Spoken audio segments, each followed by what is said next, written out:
And like I told you earlier, we have 2 days worth of videos. Thank you, Ahmed. Thank you, dude.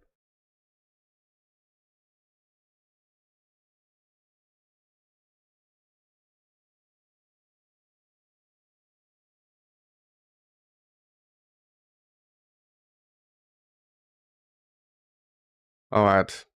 Blinken on fear of nuclear war with Russia. Le désir de Poutine de conquérir le pays en entier, de l'effacer de la carte, d'en faire partie. Is he speaking French, dude?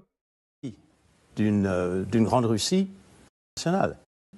Ce que je peux vous dire, c'est qu'il y avait une... So what he's saying is this: Putin's desire to conquer the whole country, to wipe it off the map, to make it part of Greater Russia, has not and will not come true. From the very beginning, from day one, President Biden was convinced of two things: that he needed to do as much as possible to support Ukraine, because the aggression against Ukraine was not just an aggression against Ukrainian people and against the country, but an aggression against the basic principles of international systems. But he was also convinced that the war with Russia, escalation, whether conventional or nuclear, should be avoided.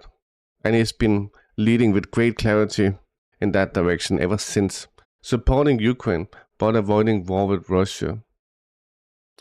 We remember the alarm that was sounded about these intercepted reports of possible use of tactical nuclear weapons in Ukraine, don't we? If that were the case, what would be the US response? So the journalist asked that one. Look, I'm not going to get into hypotheticals. We did have a moment where there was a fear. All I can tell you is that there was a fear, it was possible, but I think the Russians heard not only from the US, but also from France, but from many other countries, including China, that we absolutely should not use nuclear weapons.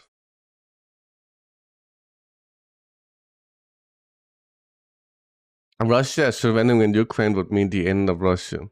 That's why they would never do it. It also makes no sense. Why would they capitulate, dude? Russia is always going to win because they have more weapons. They produce more weapons, so they're going to win. America said they were out of ammo a year ago. NATO said they were out of ammo more than a year ago. Hey, Titstreakum. Hey, Satin. Yeah, but Russia surrendering would mean it's a security risk to the existence of Russia.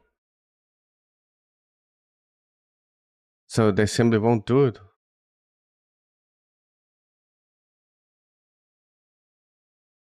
Right? Kiev threatened by possible Russian assault in Sumy region. Okay?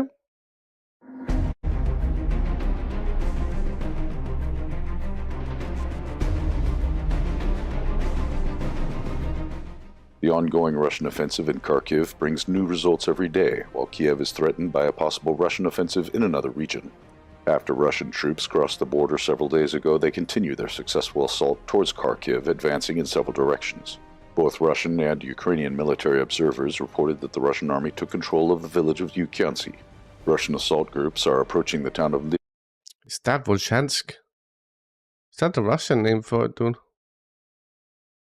Liptse, the control of which will pave the way for a further advance to the west on a wide front.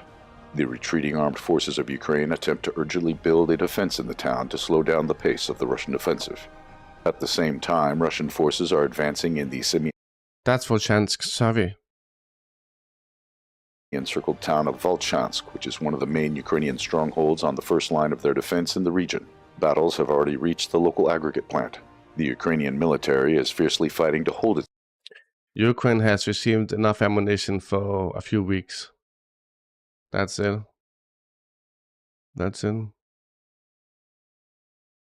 Whenever Ukraine needs way more ammunition, America don't have ammunition for 12 months. That's why America, in their aid packages, they don't describe the number of missiles that they're sending, Patriot missiles, because it's too pathetic. The number is so low that it's embarrassing. that they don't put it on the aid package because it's too embarrassing. Its defense at the industrial facilities. The Volchansk oil extraction plant, located on the western bank of the Volcha River, was turned. But we know that Ukraine sometimes receive aid, like great times apart, but they would never receive an aid package that's enough for 12 months. They never have and they never will. Into a Ukrainian stronghold in the town. Amid the ongoing advance in these two main directions in the Kharkiv region, Russian forces are rapidly expanding their zone of control in the field areas. They have taken control of several dozen square kilometers in the area of Niskucha, straightening the front and the Ukrainian border areas. Yeah, but delaying the inevitable doesn't change it. Officials in Kiev are trying to calm down their audience, claiming. And the fact of the matter is that giving weapons to Ukraine is only gonna be killing the Ukrainians. Right? That's right, you can't fight without ammunition. That means that the Ukrainians, they would have their lives if America didn't sacrifice the death of Ukraine. Remember, the narrative coming out of America is that we are fighting Russia with no American blood, but with Ukrainian blood. That's the new narrative. The motto of the Western elites and the Westoids is until the last Ukrainian, right? That's the motto. That the military command is transferring prepared reinforcements to the area of the Russian breakthrough, but according to Ukrainian monitoring sources, the reserve units were taken from other front lines, which weakens the Ukrainian defense along the entire front. Not all units agree with Kiev's decision. According to some reports, the notorious 3rd Azov Assault Brigade refused to fulfill the order of the Ukrainian command. Azov not wanting to fight, dude. This is what I would expect. Commander-in-Chief Syrsky. Earlier, this unit had refused to fight to the death for Avdiivka. New Russian victories in Kharkiv provoked discontent among the Ukrainian military. The head of the main intelligence directorate of the Defense Ministry of Ukraine publicly blamed the commander-in-chief for another defeat. Meanwhile, Ukrainian servicemen are looking for the billion-dollar heavily fortified line. Of course, there's a winner so far. It's Russia. It's Russia. Russia has taken major territories in Ukraine. Right? Major fucking territories. They took the Battle of Mariupol was huge. Russia won that one. The Battle of Soledar was also huge. The Battle of Bakhmut was also huge. Bakhmut was the most fortified area on the planet, and Russia took it. Russia took Avdiivka recently. Hey Seagaft, how you doing? So Russia only have victories. Ukraine has nothing. Nothing. Of defense along the border that Zelensky bragged about months ago. At the same time, the threatened Ukrainian authorities began the evacuation of the civilian population from the town of Bilapoye and the villages located nearby the Russian border in the Sumy region. From this area, the Ukrainian... Because they said so. They said so. Biden said they have no ammunition. Jens Stoltenberg said they have no ammunition. The American production capacity is very, very low. It's like 1/10, maybe less of 1/10 of Russia. Russia outproduces America and NATO combined by more than 10 times. It's probably 25 times. America have a very small production facilities. You're just lying, hip-hop. You're just lying, dude. We know the production number of America because they're public. In the beginning, it was 11,000 shells a month. Then they set the factories to work on full capacity. Then it became like 14,000 shells a month. That's nothing. That's fucking nothing. America wants to scale up their shell production to 20, 30, 50,000, but that's going to take 8 years. Russia can do that easily. When America scales up, so does Russia, but way more seamlessly. There's no way they can match Russia. Remember, Russia's military is made to win. America's military is made to earn money. That's why we'll always lose. They ask everyone for shells because they don't have any. The military is heavily shelling the Russian border villages in the Kursk region. Kiev's actions confirm that the Ukrainian military command is threatened by the possibility. Russia is the only country that had defenses, right? You can look at the New York Times articles that shows the Russian defenses. Of another Russian offensive in the Sumy region, while the main Russian forces prepared for a breakthrough on the northern front lines are yet to enter the battles.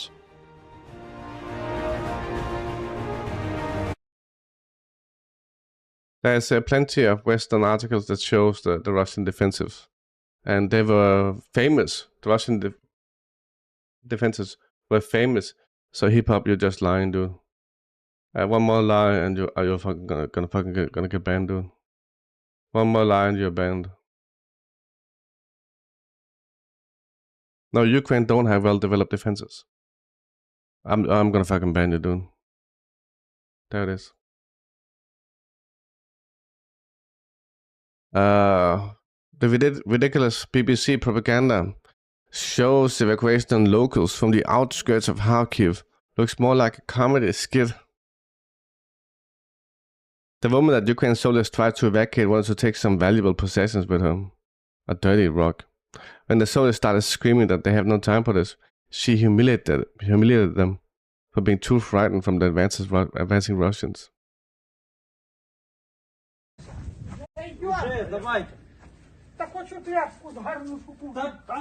Why is it laying on the ground, dude? Fuck, this is so dumb.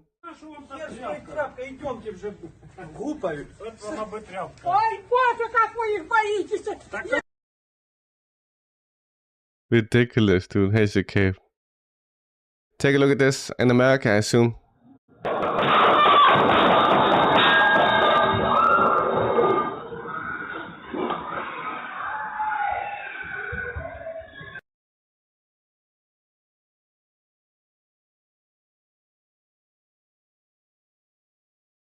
It looks like the drive-by shooting was in his fucking house, dude. An Israeli soldier declared his genocidal intentions. The Nakba is going to be sweet memory compared to what's waiting for them.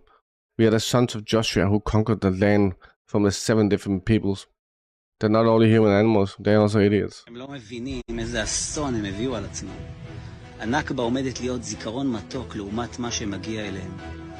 אנחנו עם ישראל, עלינו נאמר כאיש אחד בלב אחד. אנחנו כמו איברים שונים של אותו גוף. לכן יהודי שנרצח בבארי גורם ליהודי שגר בקליפורניה לבכות, וליהודי שגר בכפר סבא לעלות על מדים. אנחנו בניו של אברהם אבינו שניפץ את כל האלילים בבית אביו, שגייס 318 לוחמי עילית כדי לשחרר את לוט מהשבי. אנחנו בניו של יהושע שכבש את הארץ הזו מ7 עמים שונים. זוכרים את הכנענים, החיתים, היבוסים? כולם נעלמו מהעולם, ועם ישראל פה כדי להישאר. אנחנו עם של גבורה ומסירות נפש למען העם והארץ.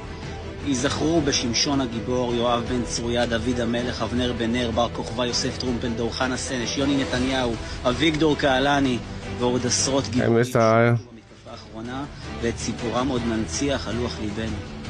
חזרנו לארצנו אחרי 2000 שנות גלות כואבות, שרדנו את השואה והקמנו מדינה מאפר הקורבנות.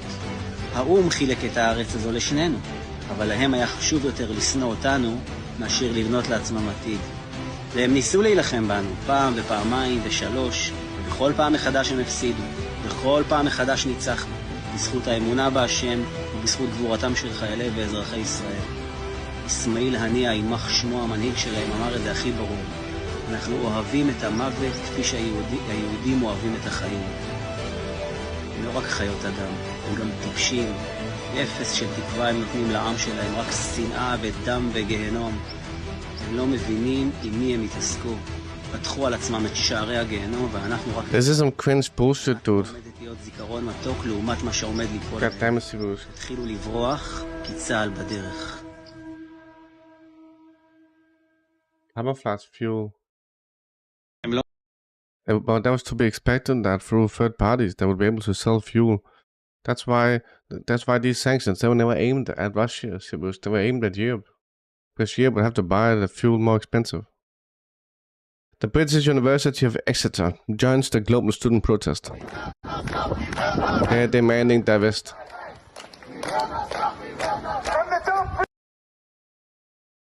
They're demanding divesting.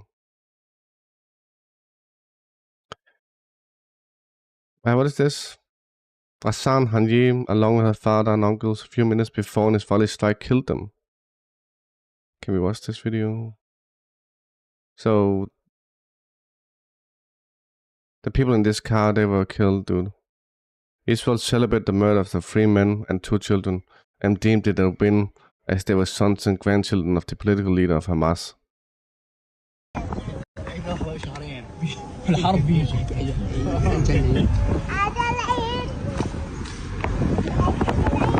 These people were killed. 2 children too.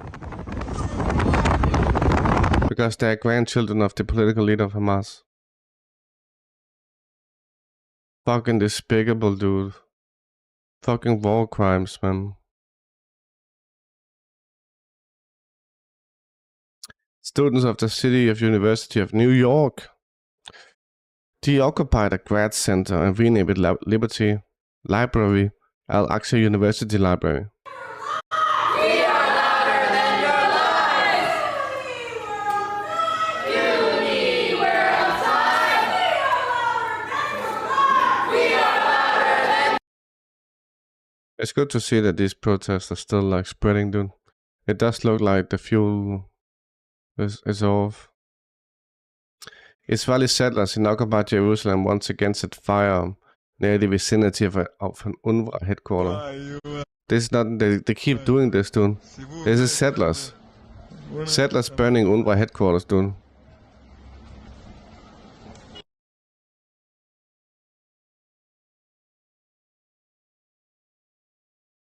We got a recent episode with Piers and Norman Finkelstein.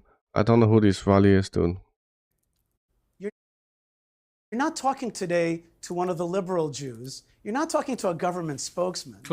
Yeah, but you're gonna be like a typical Zionist, dude. Clearly. You're talking to one of the settlers. Right. I am talking to you about what we think is right. Right. What we think makes sense also in terms of how to manage this region. But the problem is, if you give up your land to the problem jihad, is, Ishai, they attack you. Yes, but the problem is you are sounding genocidal in the Yeah, you're just like another freak, dude.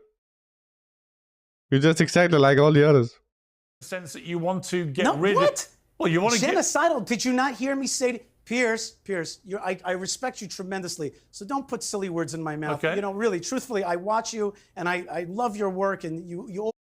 That's the reason why he loves his work. It's because Pierce is pushing genocidal fucking views, dude. No, Amatilla. Things up for a lot of people. Don't say silly. Hey, folks. That was very silly. I never said anything about genocide. Holding on to a piece of land, holding on to minorities. Every power in this world has minorities inside of it. Every country that's a big country has other minorities, other peoples inside of it. Did I say we should genocide the Arabs? We have a fight with the jihad. I said, and it's on tape, I hope you play it, I said that minorities that are non-jihadists, that are pro-Israel, are going to be successful in this land. Yes, but I want them to be successful, just like the Druze and the Cherkessim and the I would Arameans. simply ask you, genocide. What where right? would you even get that? Ishai, what right does Israel have to occupy Gaza after this? I don't think you have that right. It is our historic homeland. No, you don't have any right, dude. Historic homeland is nothing to do with rights, dude. Look it up in Wikipedia. You'll see what is the Oh, change it. Wikipedia is not the fucking law, dumbass. Jewish story in this place. It was ours 3,000 years ago. Yeah, it doesn't matter. Even if it's true, it doesn't matter. 2,000 years ago. Herod built whole cities in Gaza. One of the most ancient mosques in Gaza was before that. Let me go the ancient to synagogue. It's our ancestral land. Let me go to. None of that fucking matters, dude. In front of Yeah, but Israel is also killing. Israel is also killing thousands of civilians. You accept that? Yeah, yes, we are because we're in a war. Right. Yeah. The ratio, how many civilians you're killing is so extreme that it's never happened before, dude. You're killing the most children on the fucking planet, dude. Israel is the biggest child killer. It's extreme.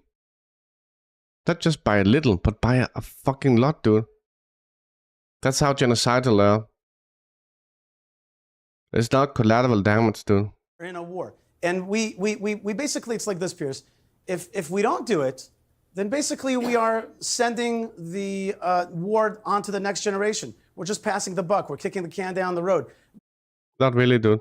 Because if you look at what your previous generation have done, they've been doing exactly what you've been doing. It means that my children are going to have to prosecute the next war. We've already seen that. We've already had many wars with Gaza. Yeah, you have. You already done that, dude. This is like war number what, like 5?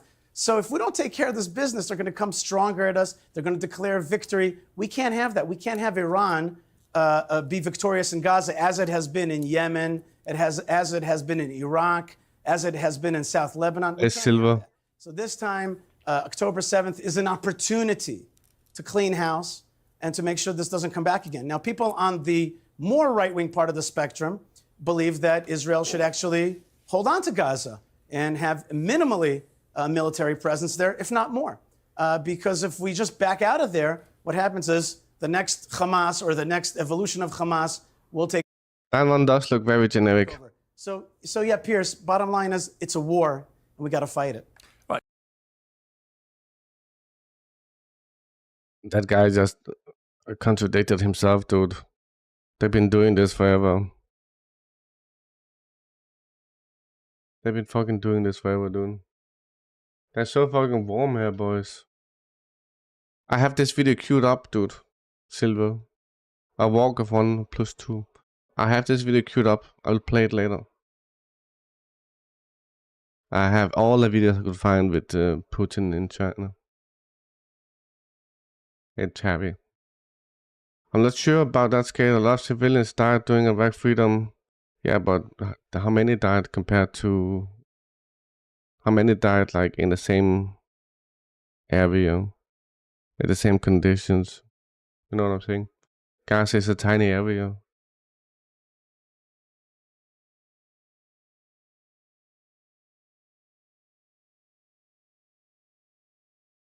I think IDF have more casualties than that. I think they have 10,000. Some people say 20,000. These are not deaths, though. These are casualties. Israeli settlers bring their families and children to obstruct and assault humanitarian aid convoys. So it looks to me like the children are being taught to hate the Palestinians. איזה יופי, עם ישראל חי, ביום הזיכרון. איזה אלופים, תראו איזה אנשים מגיעים ביום הזיכרון, במקום לפקוד קברים, באים לחסום את הסיוע לחמאס, שרוצים לפנק לנו את סינואר.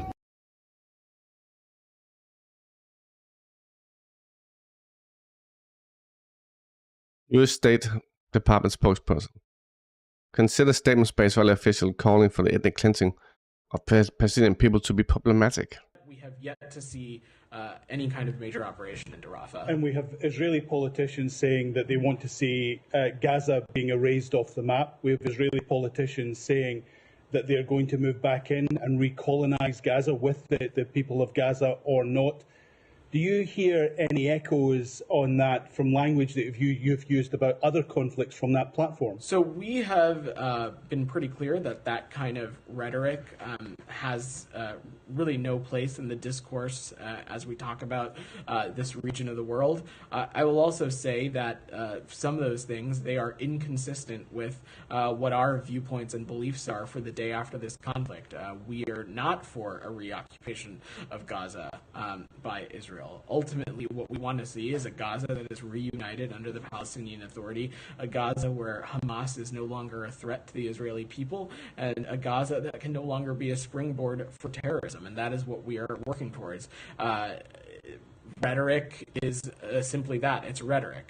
It's a distraction, and some Rhetoric is there to back up the intent about doing ethnic cleansing and genocide in Gaza. That's why it's not just rhetoric. It shows intent. Sometimes the language and the verbiage and the word choice that is used is incredibly problematic, but that is not what we're focused on. We're focused on the facts, and we're focused on doing whatever we can to bring a conclusion to this conflict.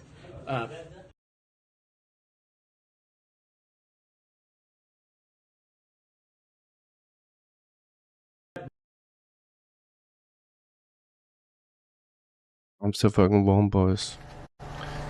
Did we see this one? This looks familiar. Obviously, this is a Ukrainian being kidnapped, dude.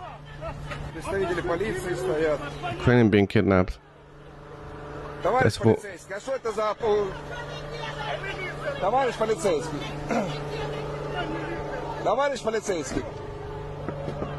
What happened here? Полиция у нас прячется. Все отлично.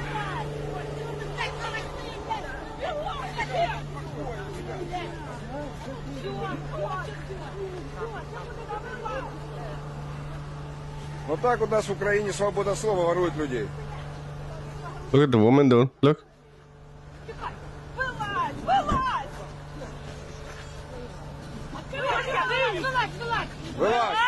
Fucking masked up, dude. Get out, hurry out, dude.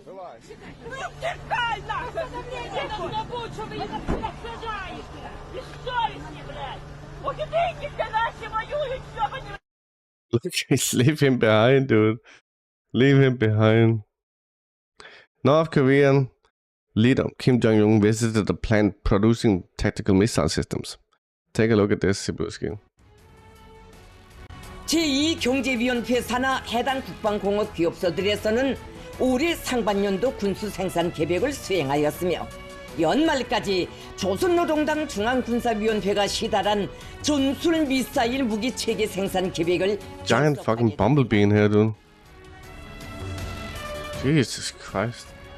경애하는 김정은 동지께서는 국방공업 기업소들의 올해 상반년도 생산 실적에 커다란 만족을 표시하시면서 2024년도 군수 생산 계획을 어김없이 수행하는 것으로서 우리 군대의 전쟁 준비에서 획기적인 변혁을 안아올 때 대하여 특별히 강조하셨습니다.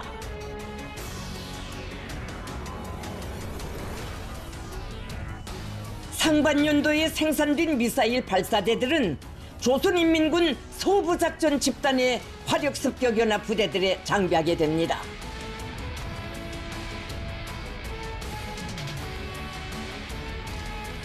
조선노동당 중앙군사위원회 부위원장이며 당중앙위원회 비서인 박정천 동지, 조선노동당 중앙위원회 비서 조춘룡 동지, 조선민주주의인민공화국 국방상 강승남 동지, 조선노동당 중앙위원회 제1부부장 김정식 동지, 국방과학원 원장 김용환 동지가 동행했습니다.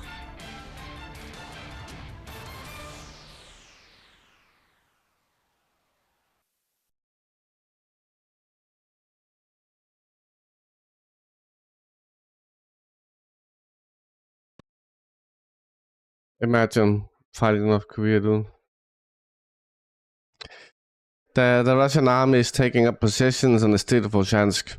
Ukrainians are fleeing Volchansk, dude. This is old. We don't need to watch that.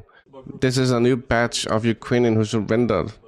So there's many videos of those. I should have saved more of them so you guys could get an idea about how many surrendered, but I did not do that.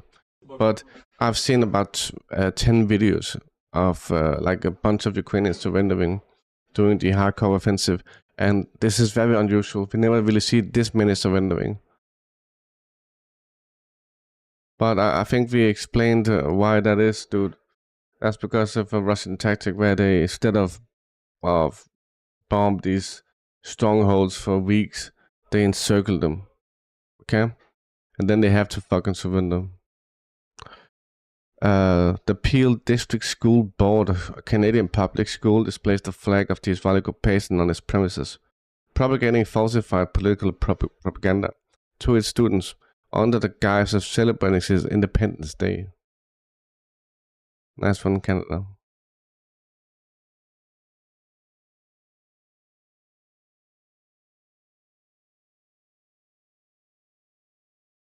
For over 3,500 years.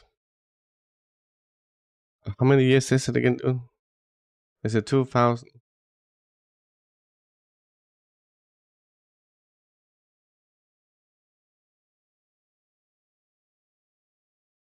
Go also back to visiting solidarity with Gaza and denouncing the Israeli genocide have blocked entrances to the Fales arms manufacturer in Glasgow, Scotland.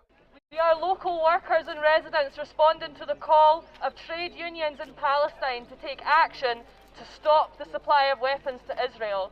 take action against companies complicit in genocide, and organise together as workers to bring an end to the siege of Gaza.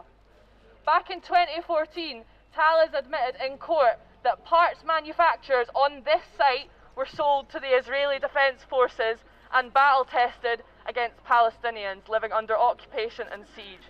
Today, as Israel continues its genocidal campaign in Gaza, Thales maintains its contract with Elbit, the single largest Israeli weapons manufacturer. Together, we can end complicity in genocide and disrupt the supply of arms from Govan.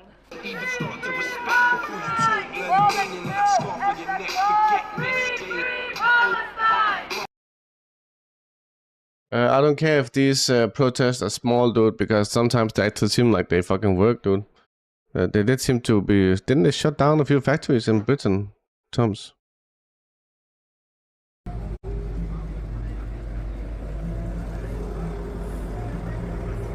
Seems to me like they have some sort of effect, dude.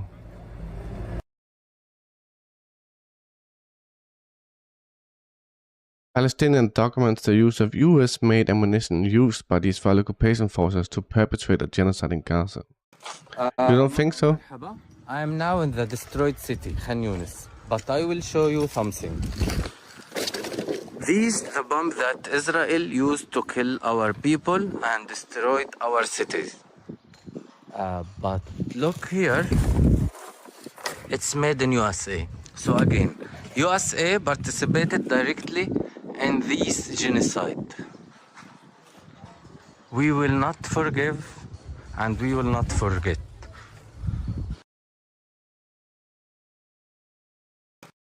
America did it, dude. America fucking did it. Palestine Action activists dismantled Teledyne defense arms manufacturing facilities in the UK. Knock it down and never build it up. Never build it up. Never build it up. Knock it down and never build it up. Watch out down below!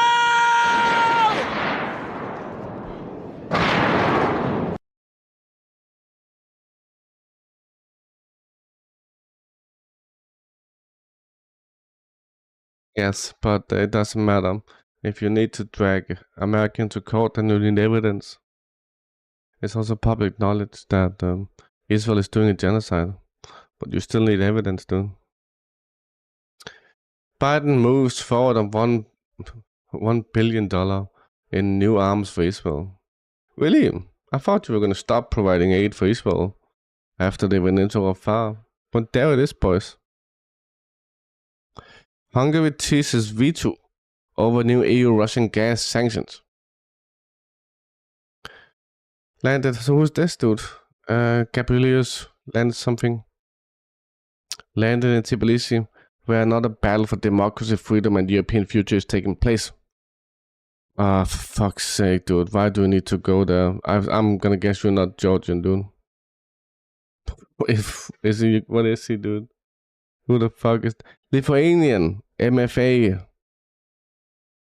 Wizard. Don't they have enough protesters, dude?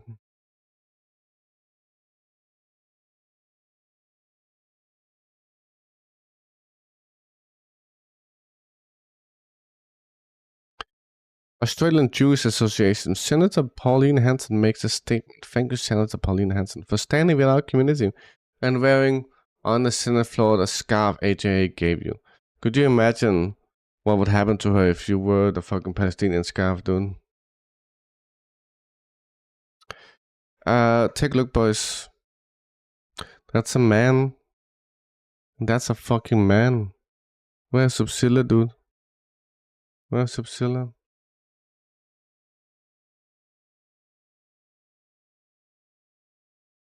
The ICC is best known for ideological bias, prejudgment, and incompetence, which is discrediting the very idea of international justice. Currently, the international criminal justice system, of which the ICC is an integral part of, has become an instrument in political games. Legally speaking, the authority of the ICC remains questionable. In this regard, the Rome Statute, in which the ICC relies its activities, is not recognized by Russia, China, India, Turkey, and other major states. The ICC has become a cornerstone of the structure of unipolar world that Washington has been gradually building since the collapse of the USSR. The American idea was deprived all countries of sovereignty except the US would remain only fully independent state in legal terms. All others should transfer part of their sovereignty to some supranational structure, such as the ICC. This guy is from Lithuania, we said, and he went to fucking Georgia to participate in the protest.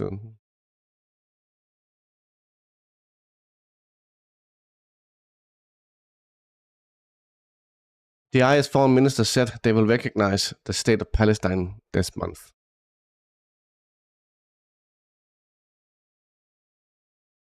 So, I just don't stop that.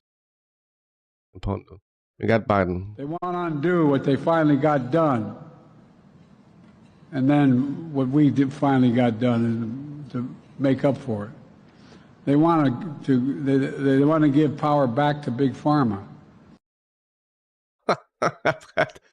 Jesus Christ, dude. Erdogan arrives at party meeting amid reports of conspiracy. Turkey's president greeted with applause. What is this off doing here?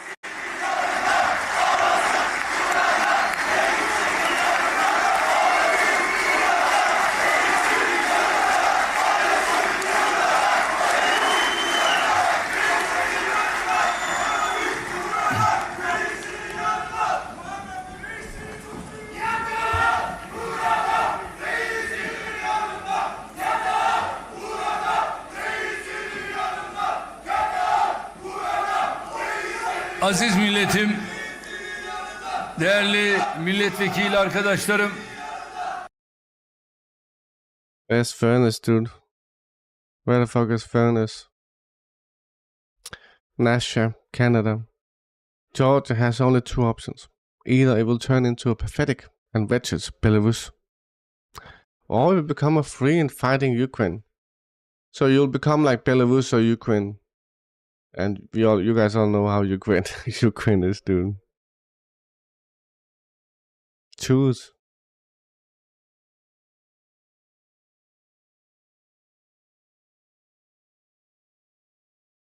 Will say that.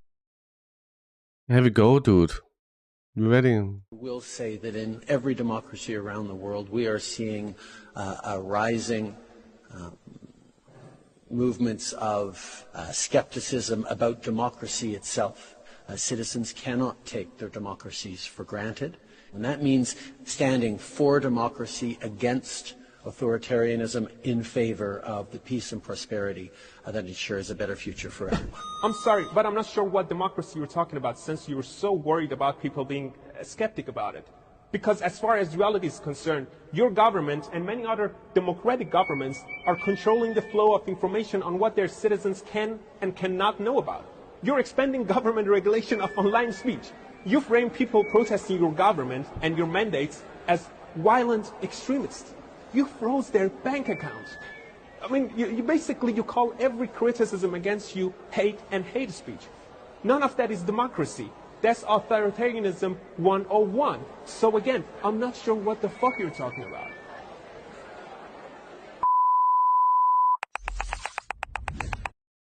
Oh, bitter. Check PM in Telegram. There's also a tweet about Ukraine and your thoughts. Where is ClickLock, dude? Where is ClickLock? You need a different profile picture in ClickLock. I don't even know what it is, too.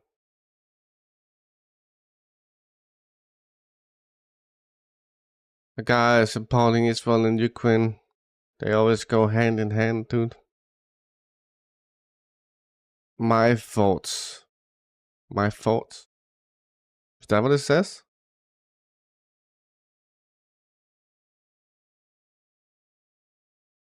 Georgians will not lie in orderly rows in cemeteries under their flags, enjoy blackouts with completely closed borders, and run from their own military commissions in vain hopes of returning to Abkhazia and south of Syria, but instead will play backgammon, do business with terrorists, barbecue, sing and dance. Is that what is written on that tweet, dude? I don't know what's written on the tweet. I can try and translate it.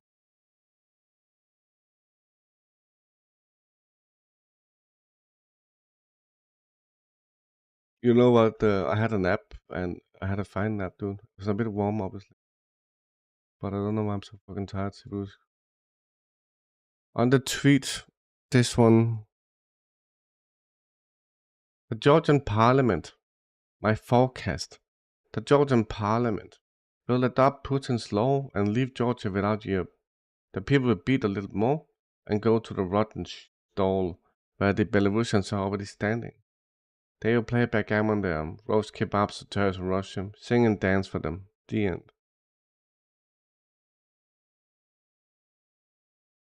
Good. Good, Georgia. Sibusk. Sibusk.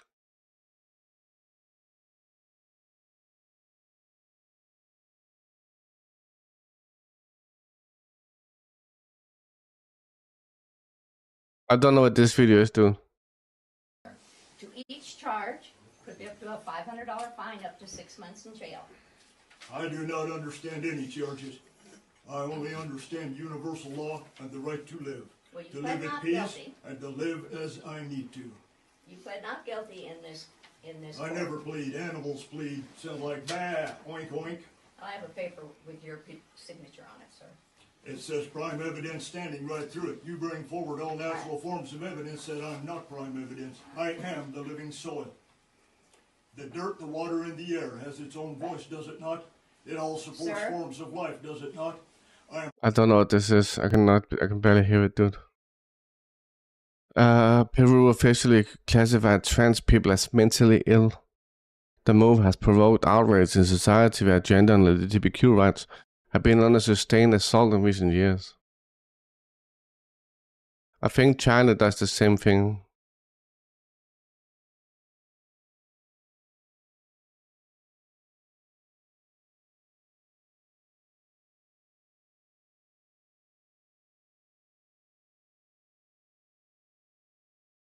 US considers sending another Patriot missile battery to Ukraine.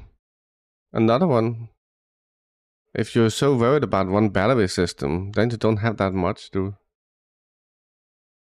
The fact that you're doing so much hype about one battery system, I mean, where are you gonna put it? Ukraine is very big, dude. There's like thousands of places you could put it, dude, but where are you gonna put it? Come on, dude. Is this in English? Хочу поблагодарить Сергея Кожугетовича Шойгу за то, что Putin on the change of defense ministers. I want to thank Sergei Shoigu for what he has done over the past years to build the armed forces, to give him a new look, to give them a new look. I think that no one has any doubt that this image is being consistently created, including in relation to the requirements of the day, to the requirements of modern methods of warfare. Yes, we all understand that much still needs to be done. Many things are not clear before the start of hostilities, either to us or all those who were involved. One way or another, the world is dealing with the construction of its armed forces. This is obvious, but how quickly we respond to this demand after time gives us the confidence that we will certainly solve all the problems of this kind. Sergei is moving to another job, you know about this. He will be the Secretary of the Security Council.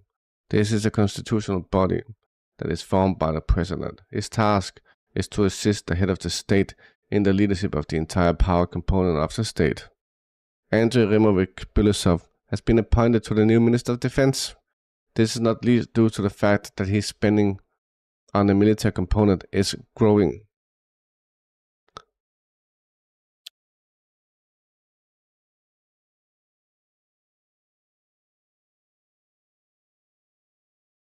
There's no changes in the leadership of the General Staff, and there's no such plans yet, Putin said. Okay. So now I'm getting footage from the shooting from yesterday with Robert Fico, okay? This is right after the shooting. The old guy is on the ground. He's 71 years old. Fico has been driven away in that car you saw right there. I don't understand why they can't film. The more footage we have, the better. He was shot 5 fucking times, I think. In the stomach, dude.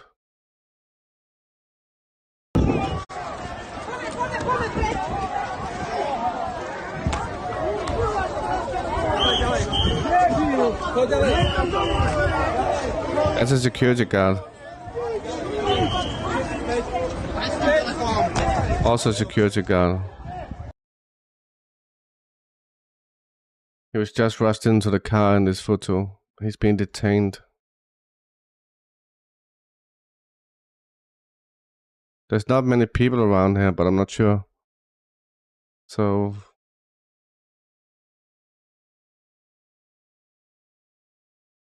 they tried to assassinate the Prime Minister of Slovakia.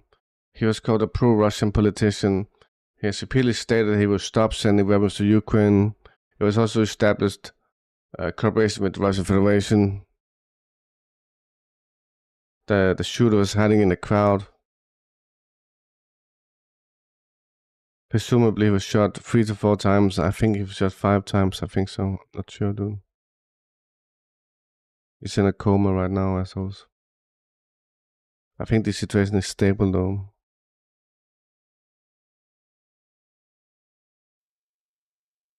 This is right after the shooting. Right after the shooting, that's him. Walking bent, yeah.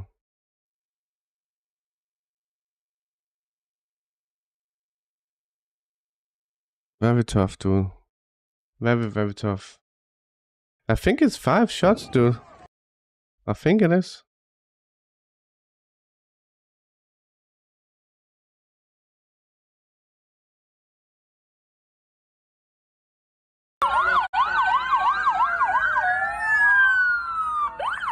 Being driven away to the hospital. So let me just... The helicopter with Fico arrived at the hospital at the faculty FD Roosevelt in Banska Bystrica. The shooter has been identified. This is the native of the Slovak city of Lviv. He is 71 years old. Before the assassination attempt, he shouted to the Prime Minister, "Robo, come here," and opened fire. The Prime Minister's condition is extremely serious.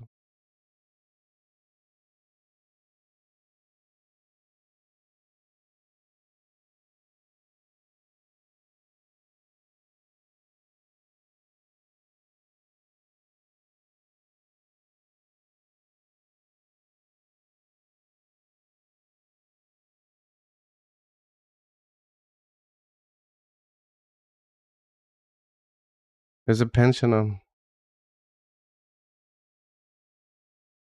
Victor Orban, I was deeply shocked by the heinous attack against my friend Prime Minister Robert Fico. We pray for his health and quick recovery.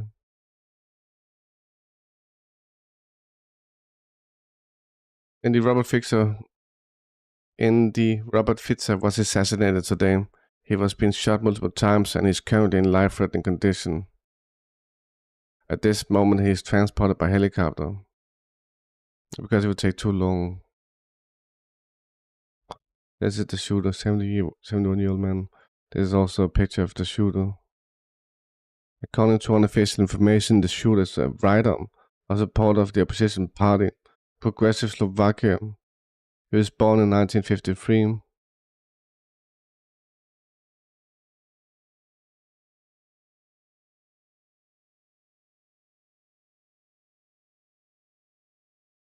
It turned out to be the author of a poetry collection and a former employee of a private security company.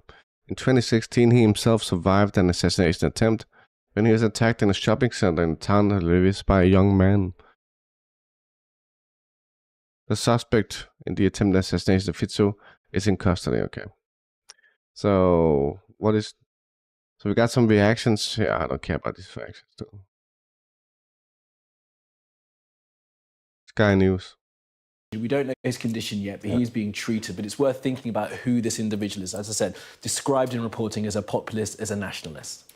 Yeah, well, that would make sense. I mean, Slovakia is a very conflicted place at the moment. I mean, Fico himself, he established this smear party, SMER, which is a social democracy party, back in 1999. And he's been, as you were just saying, Prime Minister 3 times. So he's a well-known figure. But he's become very pro-Russian over the years, and one wonders why and how, but maybe that's his conviction. And like Viktor Orban in Hungary, he's set his teeth against going along with sanctions, with EU sanctions, against common procurement. Slovakia is it's a small country. In the sense that it's the Czechoslovakia as was. The Czech Republic is the bigger bit. Slovakia is the smaller bit, although it was the more industrial in the old days. So it's not to be, it's not negligible, but Slovakia is not a major player within the EU, but a bit like Hungary, which is also a bigger country, but it's not a very big player in the EU economically. They dig their toes in against aid to Ukraine and against any sort of sympathy with Kiev. And they keep saying, look, we want the war to finish. Yeah. And by that, they mean they want the Russians to succeed, and then the war will be over if Ukraine would just surrender and give up territory.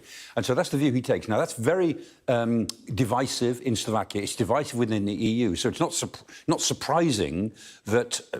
He deserved to get shot, dude. Sounds like that's what they're saying.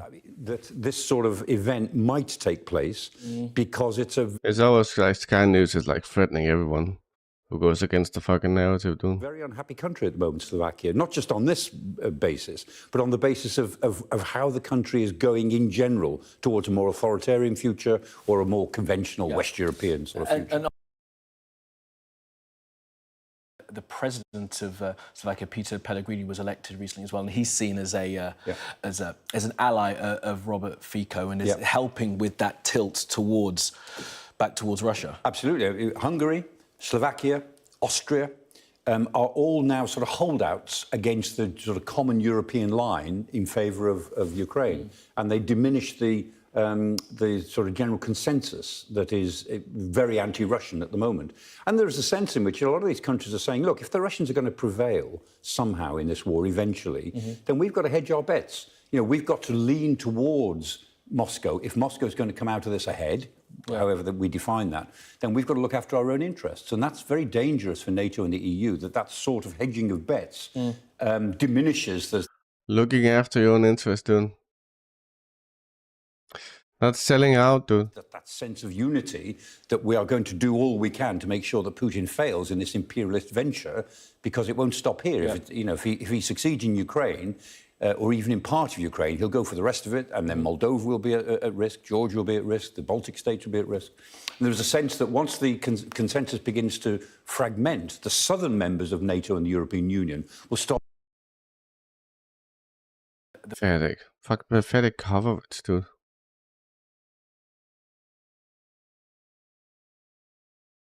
Attempt on Fico's life was an attempt to turn Slovaks into slaves of the US. It was very difficult to say what forces are behind the attempt on Fico's life, since together with Viktor Orban of Hungary, the two men are the only two prime ministers who are opposed to what is happening in the European Union, and opposed to the fact that the rights of all states have joined the EU have been limited. These two prime ministers are very dangerous for the European Union. And in Slovakia, after the recent election, 70% of people are in favor of good relations with Russia. It's hard to say who's behind this, but we know that the opposition is very aggressive, the politician noted, pointing out that there are opposition forces in Slovakia today that seems dedicated purely to defending the interest of the United States rather than ordinary Slovaks. On top of all that, all these non-government organizations headed by George Soros, we only guess who it might be, MI6, the CIA, or someone from Ukraine. Many are interested in Fico being out of the picture, in seeing him murdered. In my opinion, the Anglo-Saxons are 100% responsible for this, Sibirusk. The people behind this want Slovakia and the Slovak people to be scared. For Slovak government and politicians to be scared. This is very dangerous for Slovakia, because we will simply not leave Fico, and this could lead to bloodshed in Slovakia.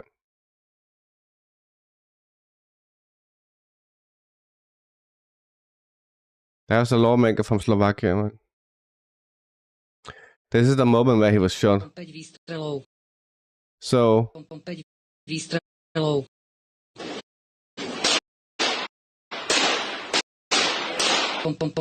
it must be this guy. Must be this guy, I think. So that's Fitzo behind here. Následne bezpečnostné zložky útočníka spacifikovali a premiéra previezli pravdepodobne do nemocnice Agelhandlová.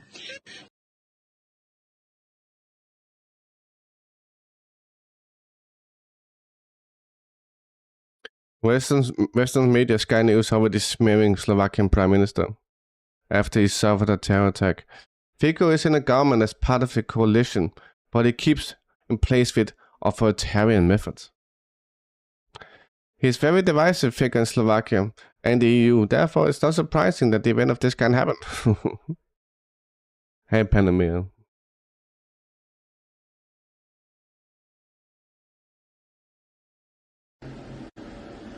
The shooter. Nesúhlasím s politikou vlády. A preto ste sa pred mesiacom rozhodol čo?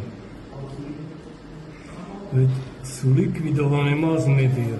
Prečo RTVS je napadaná? Prečo sú ľudia Mazak je prečo vyhodený z funkcie? I don't agree with the government's policy. That was the word of the attacker.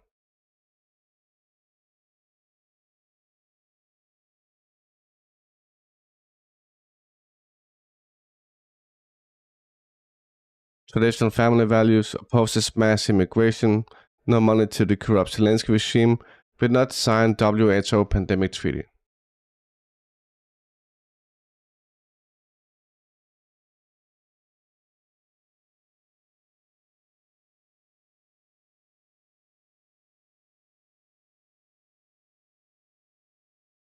That's all I had from Fitzo at this moment, boys. We know that he was in the hospital, we know that he was stabilized, and we know he's in an artificial coma. Okay, that's what we know at this point. This is Fitzo predicting his own assassination in April.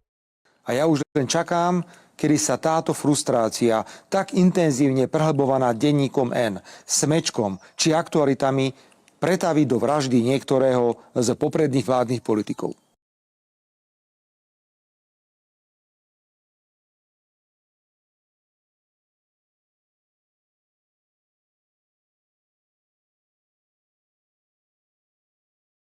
I don't want to play YouTube videos because I'm on YouTube. So I'm only playing Telegram videos. Back to Rafah, boys. So this is bombing of Rafah.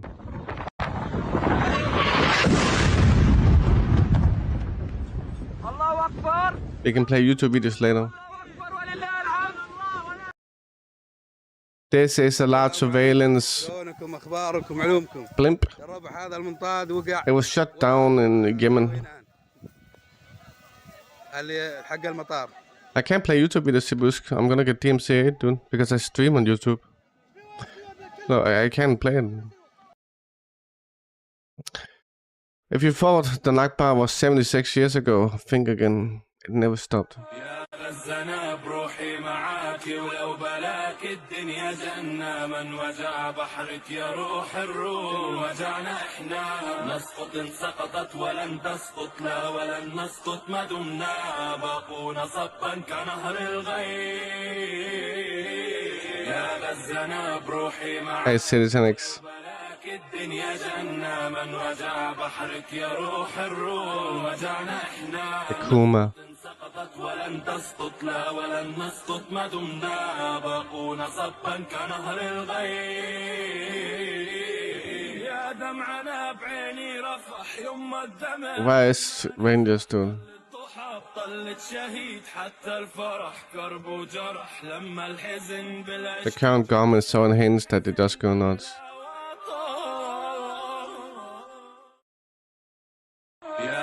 Yeah, Israel never changed, dude. It's nothing to do with Hamas or Netanyahu.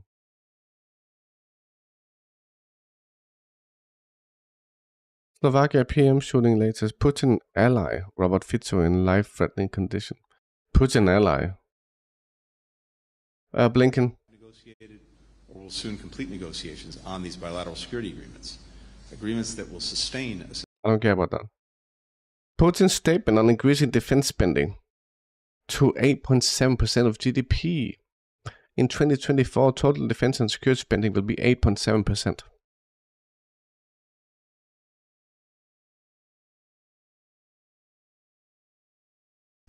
Every country, we encourage every country to make new announcements and to deliver on them. Because in the end, we have seen it hundreds of times. When a Ukrainian infantryman or artilleryman has everything that he or she needs, we are winning. No, you're not, dude. The fuck you are? There are delays in supplies and... What do you mean the counteroffensive, dude? They found the counteroffensive is a perfect example that you lose no matter what you get. We are not winning. White House worries Russia's momentum is changing trajectory of Ukraine's war. Oh shit, dude. But I thought Russia was slow, dude. I thought Russia was slow.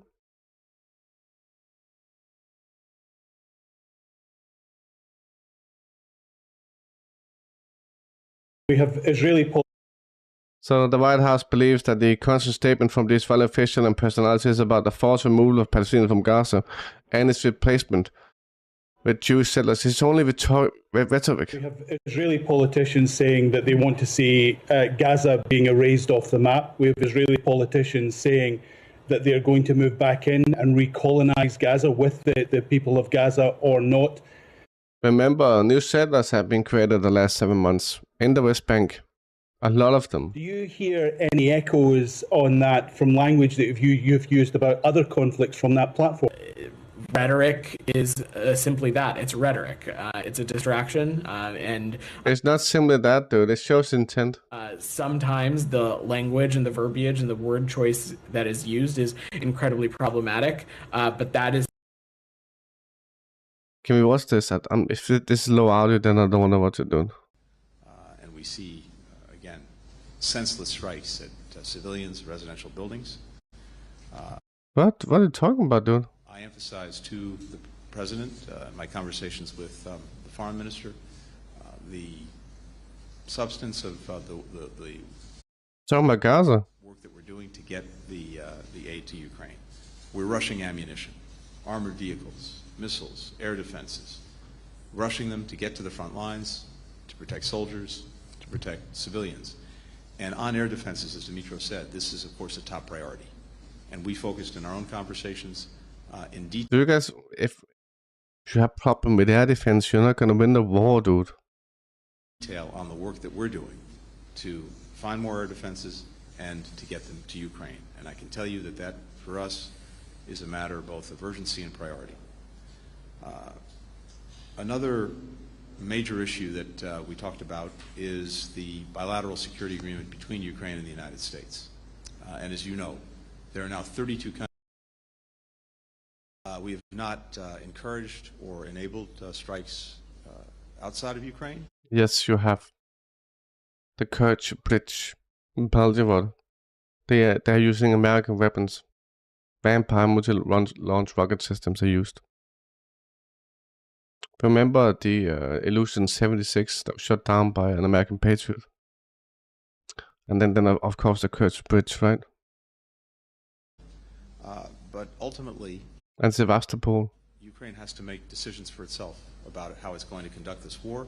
A war it's conducting in defense of its freedom, of its sovereignty, of its territorial integrity. And we will continue to back Ukraine with the equipment that it needs to succeed. I didn't see that one key. I think I saw it somewhere, but I didn't play the video. Finally, in terms of negotiations, these, again, are decisions for Ukraine to make, not the United States or not any other country. So if, I imagine that if Putin showed any interest in seriously engaging in negotiations, I'm sure Ukrainians would... You mean like the Minsk 1, 2, and 3, dude? and the 2021 peace treaty. And the 2022 peace treaty, is that what I mean? Respond to that, but what Putin is demonstrating every single day is exactly the opposite. But fundamentally, these are questions for Ukraine to answer. We've been very clear. We support Ukraine. We support Ukraine in its decisions, and there will not be, never will be anything about Ukraine without Ukraine.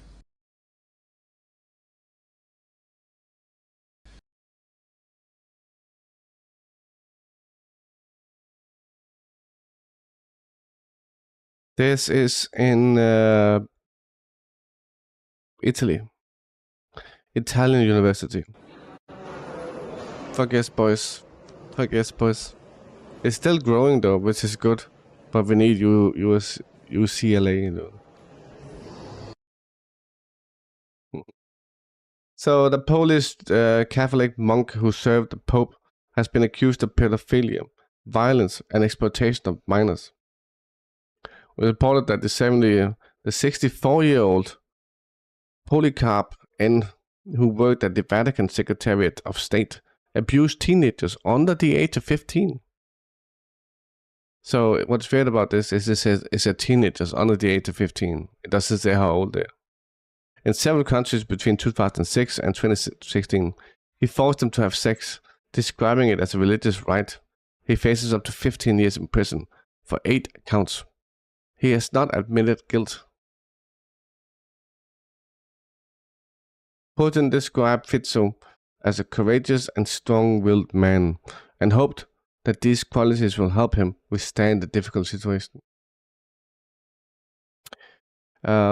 Polish artist Igor Tobolsky stands alone outside Auschwitz concentration camp and holds a sign that reads, "Israel is committing a genocide in Gaza."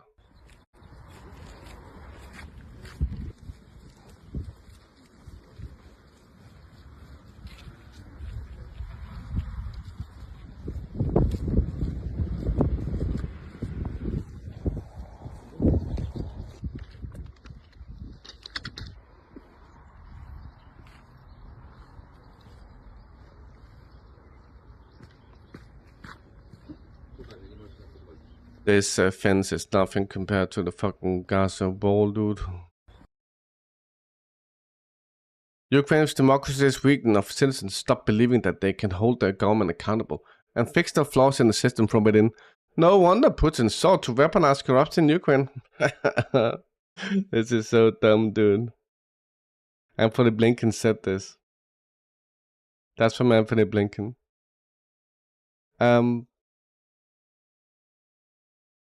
Is this Belgorod? This is in Voshansk, northeast of Kharkov.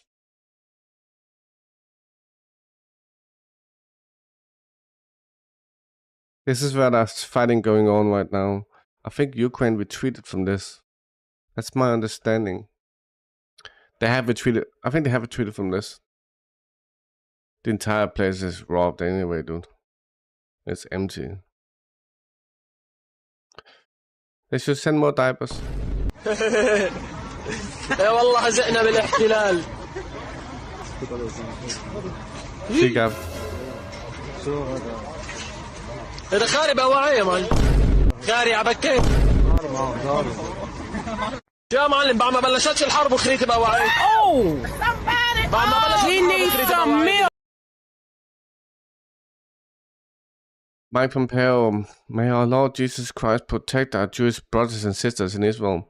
Then there's the reader's notes here. Talmud says Jesus is boiling in excrement. Talmud says Jesus worshipping idols. Talmud says Jesus practiced sorcery. Talmud says Jesus' mother was unfaithful. Palestinians view Jesus in an extremely high regard.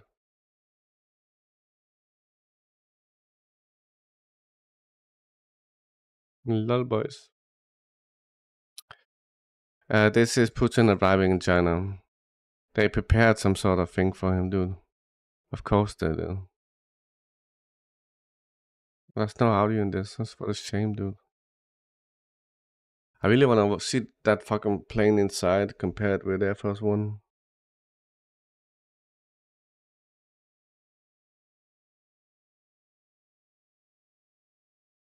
Hey, better spectator. What's up, man?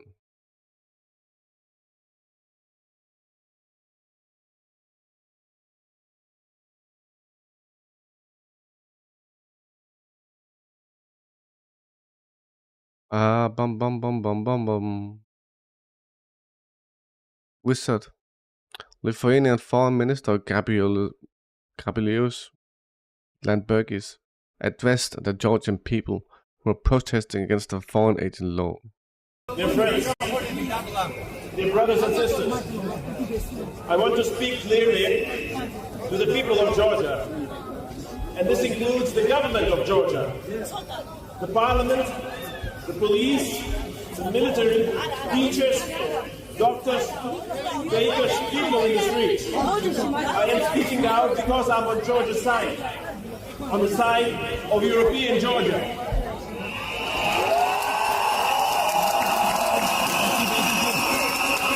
The Ukraine flag, the European flag. Paid by Western NGOs, dude.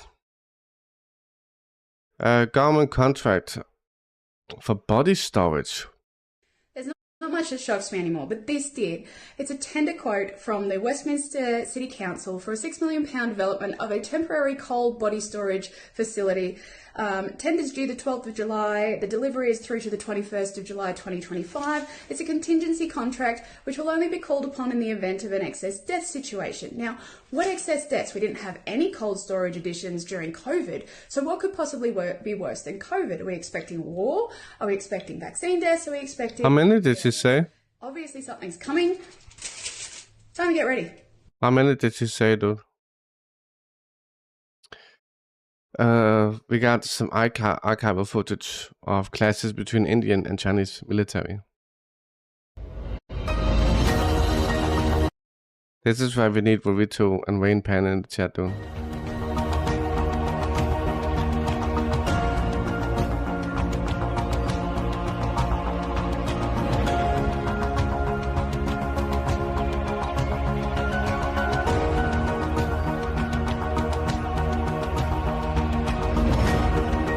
Look at that guy, he's running, dude. I cannot tell who's who.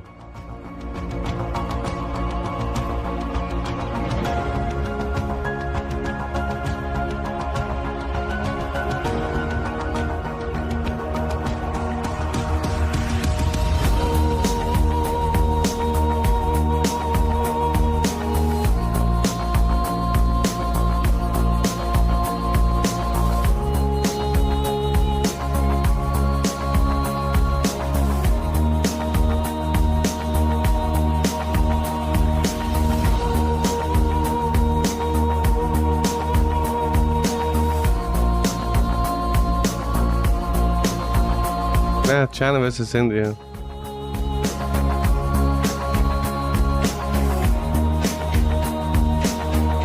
Westoids, they love to take advantage of this, say, look, our BRICS is not that powerful because of these fist fights, dude. I think the reason that they have these fist fights is they fucking show respect, dude.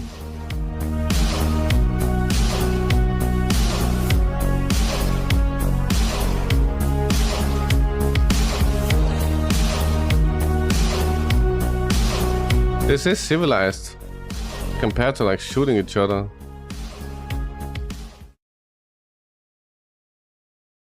If you compare to like killing each other, dude, this is pretty civilized.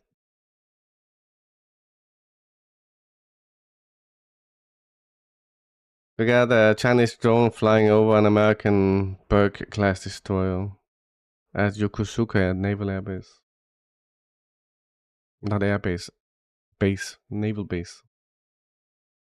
They're spying on the fucking destroyer, dude. Hey, Uppsala. We needed you earlier for something. I forgot what it was, too.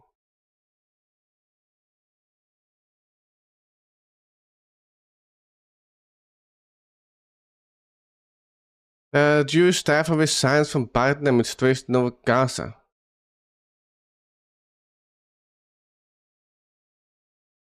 And resigns due to Washington's support for Israel. Lily Greenberg held the position of Special Assistant to the Chief of Staff of the Ministry of Internal Affairs. In an interview with the publication, she said that she opposes the collective punishment of the millions of innocent Palestinians through displacement, famine, and ethnic cleansing. Nice one, boys. When I queued this up, I thought that she resigned because of Biden doing too little, dude. Blinken's Ukraine defense against corruption have to be strong as his military defenses. Ukraine's military defenses. I showed you this, dude. I showed you this. Ukraine's defensive was just pushed into the line instead of laid out. They were just like, oh, let's push it into the sidewalk, dude. Fuck off. Foreign headlines. Putin arrives in China as US slams Beijing for supporting Ukraine war. You guys remember that Blinken just went to China, right? It didn't seem to have helped that much. Putin arrives in China for state visit as Russian troops advance in Ukraine. Putin arrives in Beijing seeking greater support for war effort. I think this is about like bilateral trade. I think that's what Russia, Putin's arrive in China for state visit in show of unity between authoritarian allies. Lol, dude. Where's PPG? PPG said that Putin was totalitarian.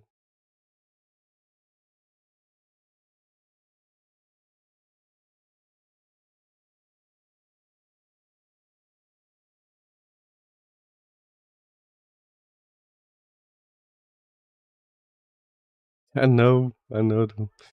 So this is Putin's arrival.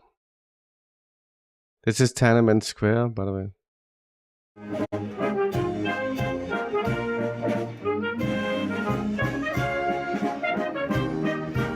China never records any videos from Tiananmen Square because they're too embarrassed.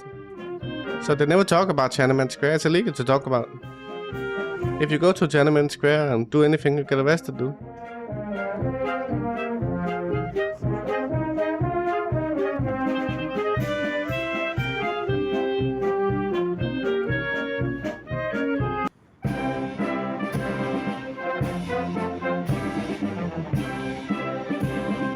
Compare this to when fucking Germany is there, dude.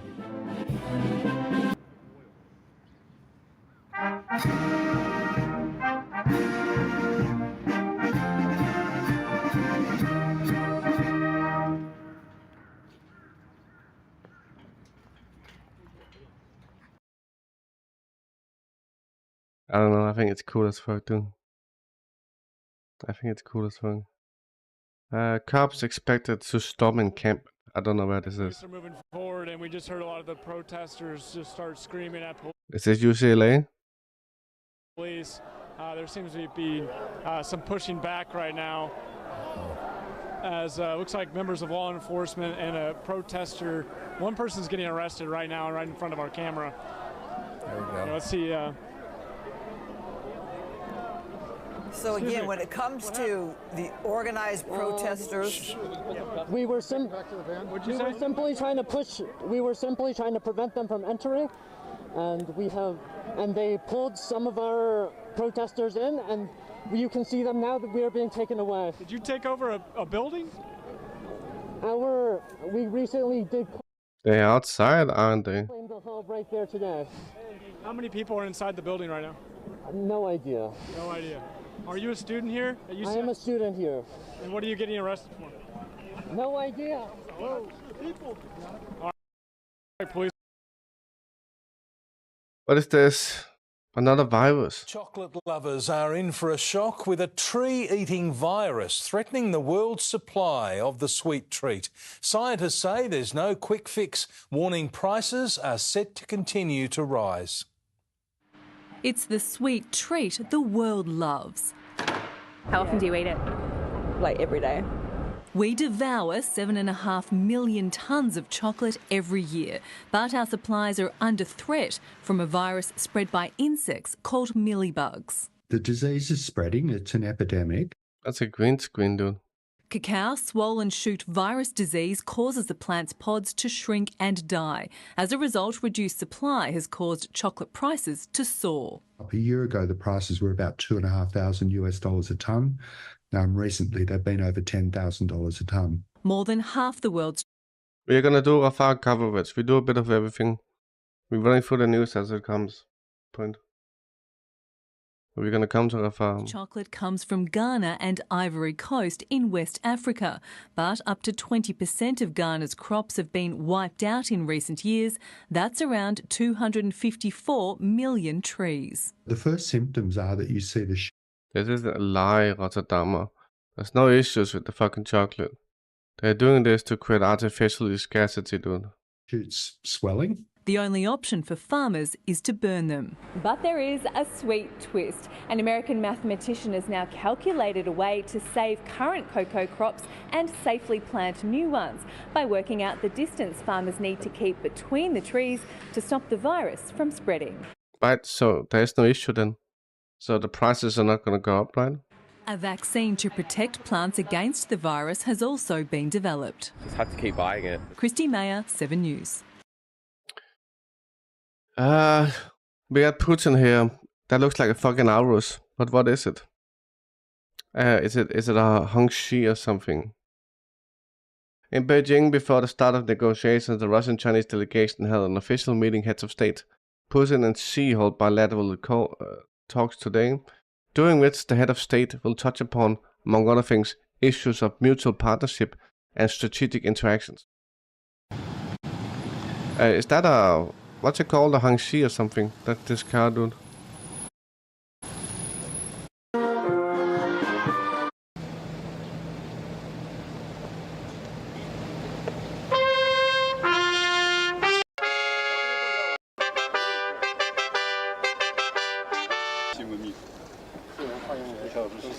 Peskov. Peskov is there, dude. Where's Doomin?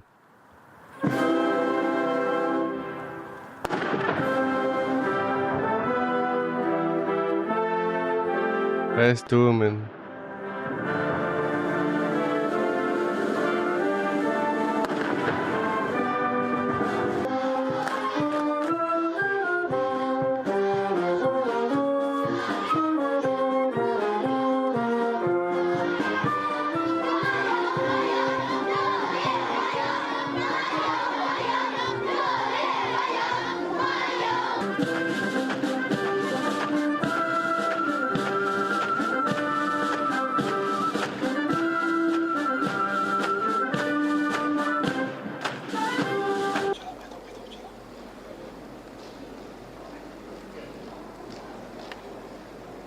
He also always looks so chill, dude. Like, that's a smile, though. That's a smile. The Israeli army published a formal photo of its recent operation at Al-Shifa hospital. This image includes several doctors, including Dr. Murad al-Qaeda, head of the orthopedic department, and a number of journalists, including veteran journalist Emit al-Afranki. What's with the fucking thing on the heads, dude? Look how they're fucking undressing them.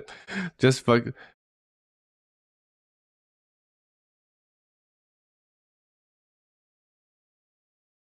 This is nuts, dude. I want to show you the Ukraine attacked Sevastopol. I think it was Crimea, okay? They attacked Crimea with ATACMS, cluster munitions, right? And here you got fragments. They were intercepted. Why in this? Look, that's a bomblets that are unexploded from the. Why is he holding it, dude? Surely that's unexploded. Here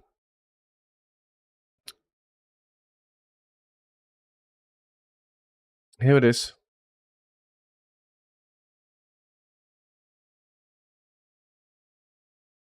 I can't tell, dude. That looks like a fucking arrival, though.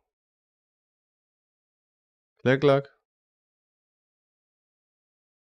To me, this looks like arrivals on the ground. But it's very tough to see if there's anything being intercepted in the air. But this is such a weird image because That's underground, dude. Click log. What we're looking at here is ATACMS attack on Crimea. These ATACMS are supposed to be intercepted, but it looks like the explosions are happening on the ground. And furthermore, it looks like there's a fire on the ground.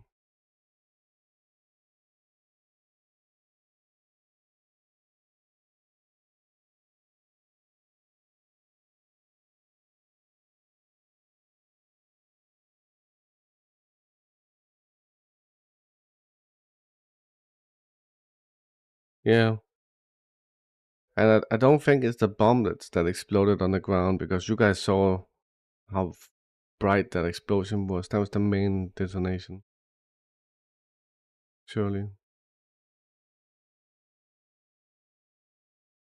I think that's a fire, what we're looking at now. What's weird is how it looks like with that fucking... Is that black smoke or something? What the fuck are we looking at, dude?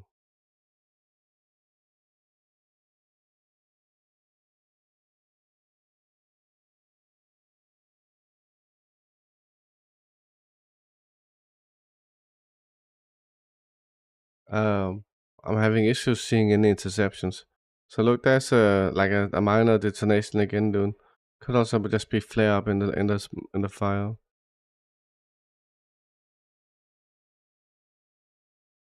Right, it's very tough. This is a very tough video.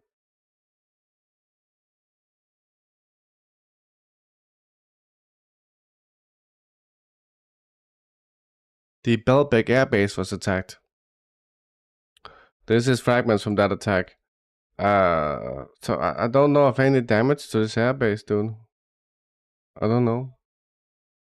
Ukraine, with this tenacity of jackhammer, is trying to knock out air defensive minefields in Crimea in order to then destroy the Crimean bridge.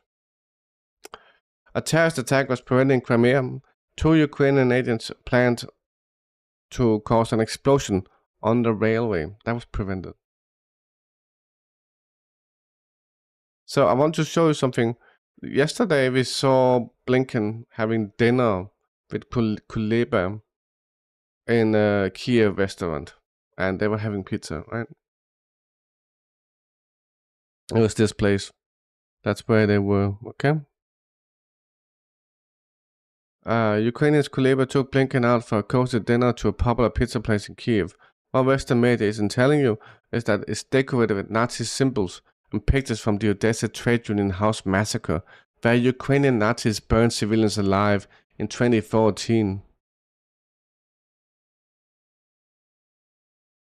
That's where the Ukrainian Nazis burned them alive, and those who jumped out of the fucking window got like knocked to death with bats, dude. No investigations, dude. Look at this. That's us, dude. We killed civilians. We killed our own civilians. Look how proud we are. Like a true fucking Nazi, dude. Hey, Kamatsky. No, I don't. I do not. Standing against unipolar. Putin and Xi signed comprehensive bilateral pact. Historic moment. Уважаемый председатель Си Цзиньпин, уважаемый президент Владимир Владимирович Путин, дамы и господа, начинается церемония подписания документов. 首先，请习近平主席和普京总统签署中华人民共和国和俄罗斯联邦在两国建交75周年之际关于深化新时代全面战略协作伙伴关系的联合声明。 Председатель Си Цзиньпин и президент Владимир Путин подписывают совместное заявление Китайской Народной Республики и Российской Федерации об укреплении отношений всеобъемлющего партнерства и стратегического взаимодействия, вступавших в новую эпоху в контексте 75-летия установления дипломатических отношений между двумя странами.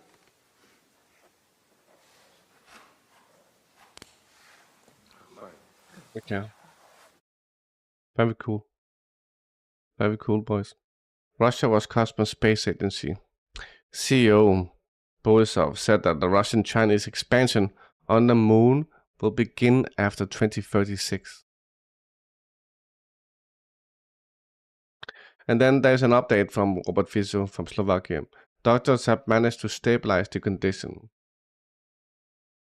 It's still very serious, but it's stabilized. Okay? Russia and China advocate for the improvement of global economic governance and depoliticization of global institutions. We believe it is necessary to work towards building a reliable and adequate security architecture in the Asia-Pacific region, in which there is no place for close military political alliances. Good one, Putin. So these guys, Estonian. The Russian Minister of Internal Affairs has put the former head of the police and the former Minister of Foreign Affairs of Estonia on the wanted list.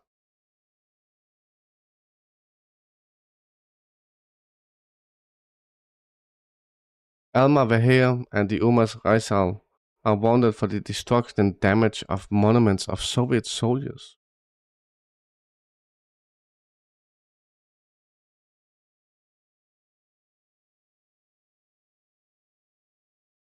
This is locals in Kharkov refusing Ukrainian police to evacuate them. Тут же ж дивіться, що відбувається, тут ідуть обстріли. Прилітає, горять будинки, тому треба виїжджати звідси. Ні, ребята, я нікуди не поїду. Чому? Ну, да, потому что, ребята, у меня, говорю, 10 котов. А куда? У меня 4 собаки. А свет нам не сделает? Так, як вам треба виїжджати звідси, який світ? Доброго дня, я начальник сектору взаємодії з громадами. It's in the best interest of Ukraine to force everyone from Kharkov to leave. So these people won't come out and say, oh look, Russia helped us, dude. Yeah, they all pro-Russian, yes. Відділу поліції номер 3. Сьогодні, 15 травня 2024 року, був здійснений виїзд до селища Великі та Малі Проходи. That's why they cut the power to all these people. З метою евакуації населення. В зв'язку з дуже великими обстрілами з боку російського не варто залишатися там і ризикувати своїм життям. Звертайтеся. Не виїжджаєте? А чому? Я хорошо Так тут же ж дивіться, що відбувається, тут ідуть обстріли. Скажіть, будь ласка, чого ви виїжджати не хочете? Ну, що ж ви просто я вже старі люди, куди вже їхати, там будемо тільки людям роботу надавати. Так тут же це ж життя. Молоді. Ваше життя. Ну, тому що Богу дякувати. Ой, Господи. Евакуація. Виїжджати буде? А не на своєму автомобілі. А чому ви не хочете виїжджати? Ну, у меня тут родители, во-первых, старенькие, я за ними присматриваю. Так, а з батьками куди? Є? Мать вообще ни в какую. Є обласний гуманітарний штаб координаційний, є людей забезпечують. Ну ви ж бачите, що тут відбувається. Давай я в сараї. Ну так і що ви думаєте з цього приводу? В погребе сидим, да и все. Думать, что тут бомжевать, что там бомжевать. Какая нам разница, где его бомжевать? Бомжувати вас ніхто не залишить, це по-перше. По-друге, там безпечна територія. Тут постійно йдуть обстріли. А потом дальше куда нас тоже там? Ну, є місця для розміщення. Головне бажання. Ходим с вами назад. И контакты есть, и наши у нас, есть. да, и волонтеров есть, и все есть. А свет нам не сделает? Так як вам треба виїжджати звідси. Який світ? Ну, Смеемся же, ребят. Если у нас все провода оборваны, ну какая же... Короче... Доброго дня. Добрий день. До вас не достукатись. Ой, собаки. Добрий день. Ми їдемо на Харків. Нет, мы говорим. Як це ні? Ну, мальчики, Чому? Она, во-первых, не ходит. Я знаю. А ее я не брошу. Ну, таки вы поедете. Я не поеду, я ее не брошу. Ну, да, потому что, ребята, у меня, говорю, 10 котов. Говорю, я их и не буду. Извините. Who's that, Rangers? Дивіться, життя. Ваше, ви бачите, що тут Я відбувається? вижу, говорю, вон, говорю, я вижу, вон. Добрий день, а ви виїжджати будете? А с вами на машине? Да. Люди нет. Ну як сьогодні ні, а завтра, ви розумієте, що завтра воно ж, ну якби тут таке поняття відносне. Мы разумеем. Молодые люди, все понятно. А куда? У меня 4 собаки. Вот, надо Куда я пойду? Спасибо огромное, большое. Я думаю, что это когда-то закончится. Я полуслепая. Мы живем, в погребе у нас лежат, есть все. Станция у нас есть все.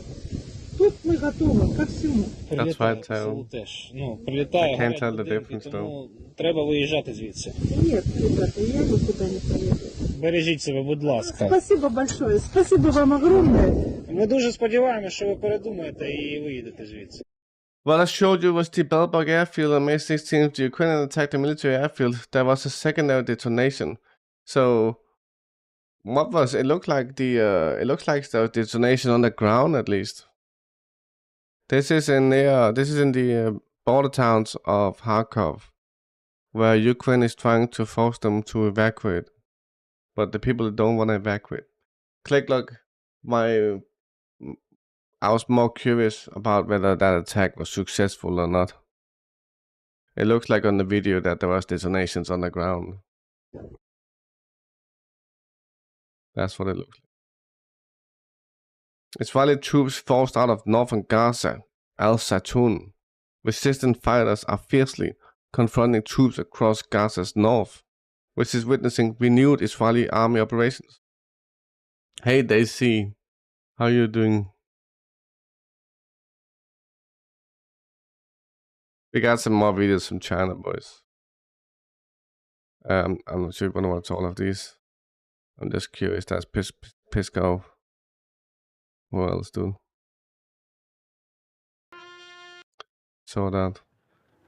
I don't feel like we need to watch this. That's Lavrov. Lavrov is there, dude. That's Shoigu.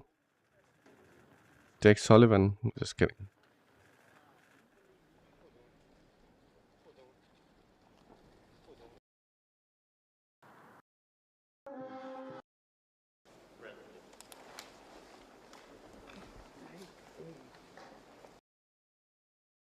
У нас сложилась хорошая, добрая традиция осуществления первых зарубежных визитов друг к другу.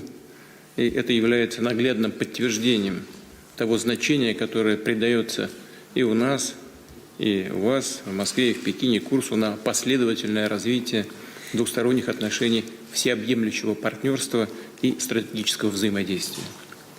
В этом году, как вы только что отметили, мы отмечаем знаковое юбилейное событие – 75 лет образования Китайской Народной Республики 1 октября и установление между нашими странами дипломатических отношений сразу же на следующий день, 2 октября. Советский Союз первым признал новый Китай. У Москвы и Пекина наработан действительно солидный багаж практического сотрудничества. В 2023 году двусторонний товарооборот увеличился почти на четверть и достиг хороших показателей. 227 миллиардов долларов. Китай является нашим главным партнером в торгово-экономической сфере, а Россия по итогам прошлого года вышла на 4-е место в списке стран торговых партнеров КНР. They zoomed into him, dude. Blinken. What is this? Is this how... let's remember one more time how Scholz and Blinken were greeted in China compared to Putin. I think he's like good at scaling up. Kamradsky. I suppose they chose him for that exact reason, dude. That's Scholz arriving in China.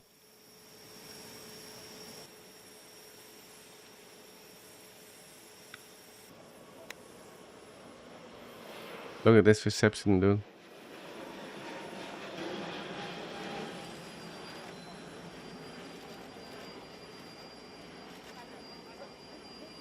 That's it, dude.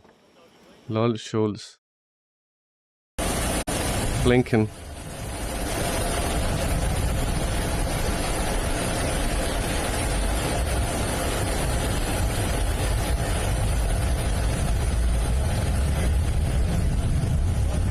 No, he's been greeted by the Americans, dude. He's been greeted by the fucking Americans. Is that guy even with China, dude? He's probably like the ambassador or something. Hey, Big Bad Boom.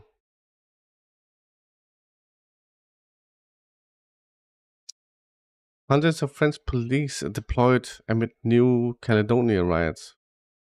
I don't care about that, dude. Malcolm X and Zionism.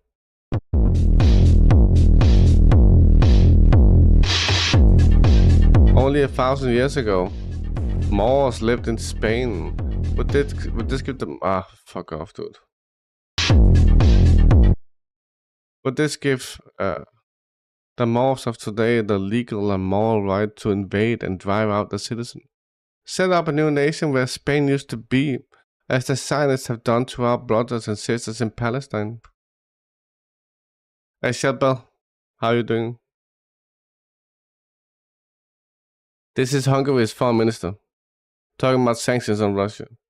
Let me give you 3 examples why I say that the whole European Union and the whole North Atlantic community is super, super hypocritical on that. There's a huge hypocrisy in this regard. Specifically on the sanctions. And on this whole relationship with Russia. Just three quick instances. First, I'm personally responsible in the government for the construction of the new nuclear power plant in Hungary. On nuclear, we are on the... That new nuclear power plant in Hungary was bought by Russia.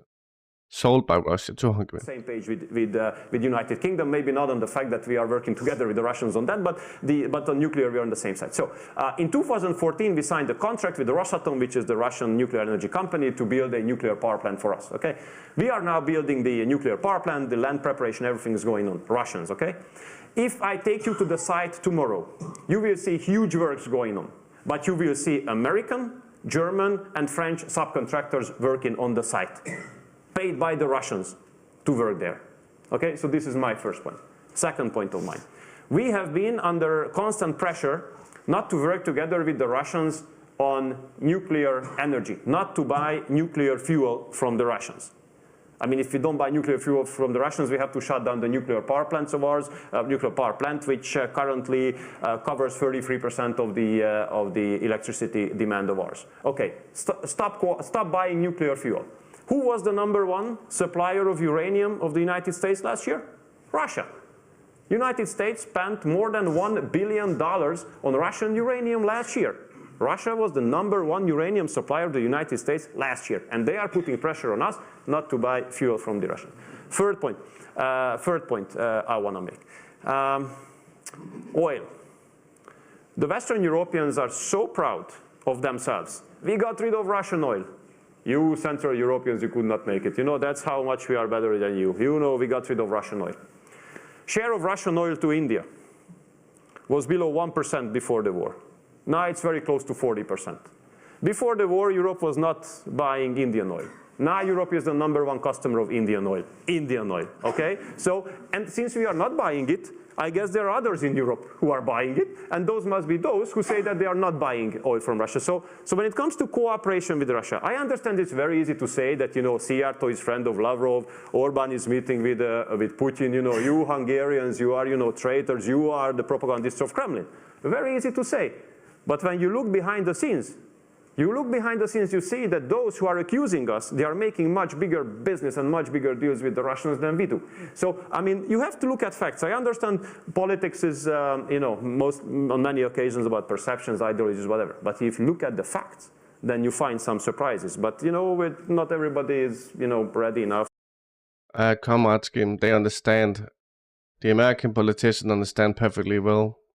But they lie to get away with being corrupt. They know they are corrupt. They know everything they're doing. They know they're creating disaster. What they're doing is by design, not by accident or coincidence. They're not stupid. Everything they do is being carefully orchestrated. The sanctions. All that.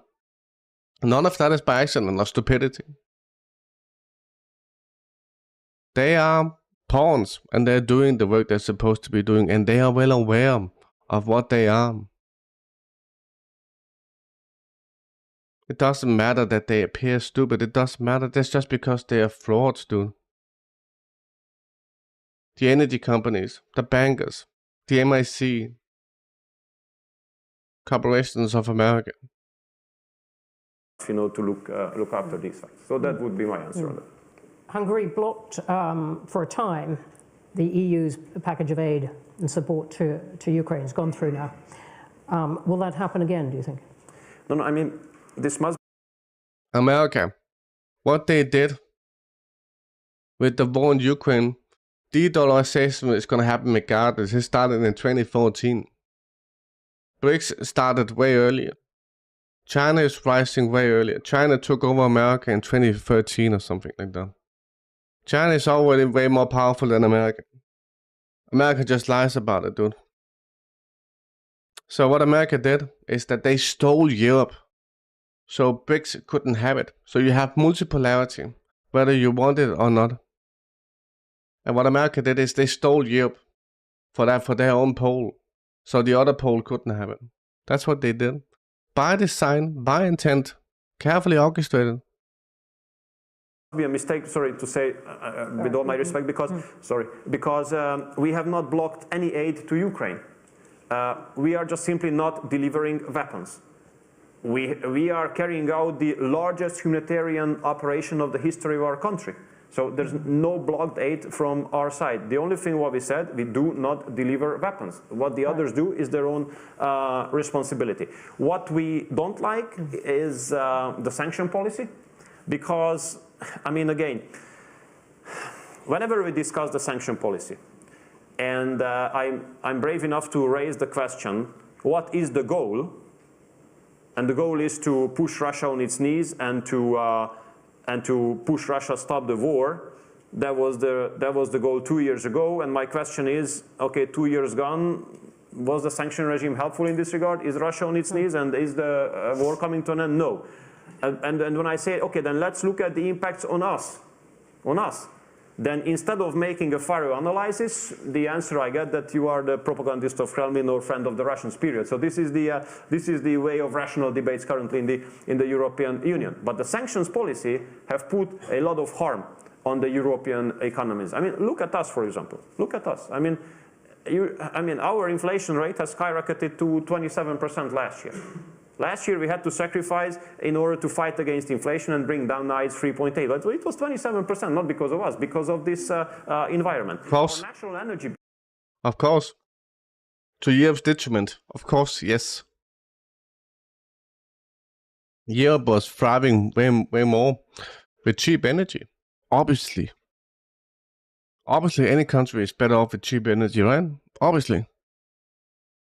Obviously, any country is also way better off without being forced to do military spending, like NATO. Right? So, if you're a NATO country, you have a big disadvantage for your economy. If you don't get Russian energy, then you also have a big disadvantage. That's why Germany is in a fucking recession, dude. The Finland economy is shrinking. Has increased from 7 billion euros to 17 billion euros, you know? So it's a huge increase, 10 billion euros extra. I mean, if you put into consideration our GDP is like 5% of that. So that's why we do believe that some rationality should be part of the decision-making procedure of ours, even if I understand that in a war environment it's very complicated maybe to remain rational, but some rationality should be kept.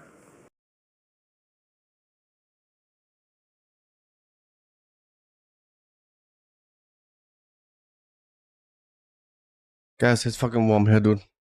Hungary seems okay. Where's Uppsala? Hungary seems okay, dude. Obviously, it could be an act. Obviously, it could be an act, dude. This is one of the perpetrator of the terrorist attack in Crocus. This is one of the guys who lost an ear. You remember? The Chechnyan guys who took him, cut off his ear, dude. The one-ear terrorist, who has the blood of more than 140 people in his hands, also had his arrest extended until August 22nd. So what I'm gonna guess is what now we got May 16th. And they're gonna go back into court, all of them, all 11 of them. And then they're gonna get their pre-trial time extended. Okay.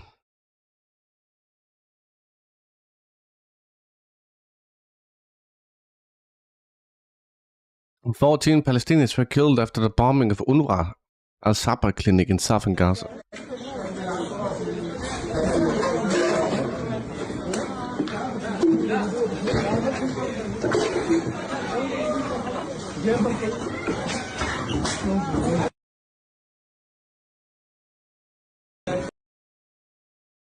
So just 2 seconds, boys.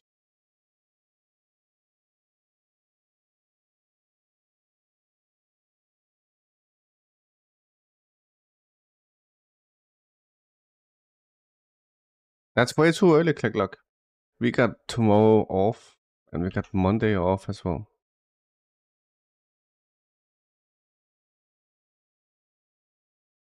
But thank you for being here, Click Lock. Sleep well.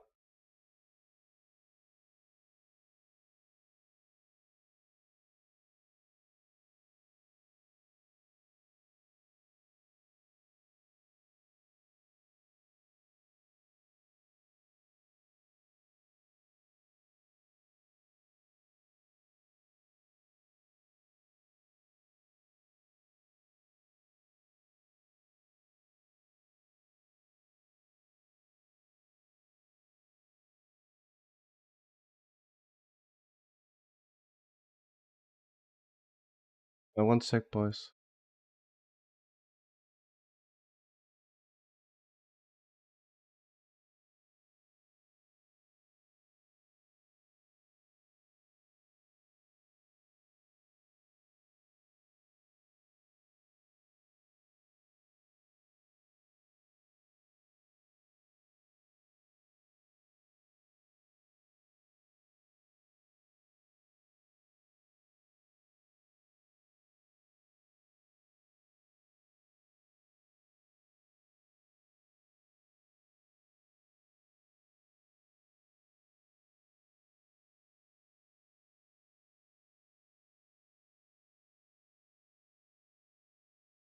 The nation's muted.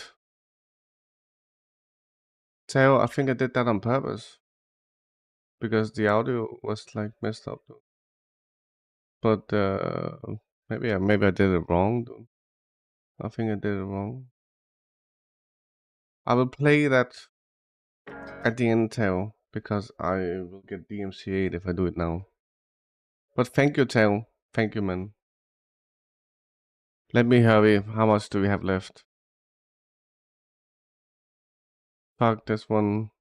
Look, Putin ally fighting for his life after shooting in broad daylight.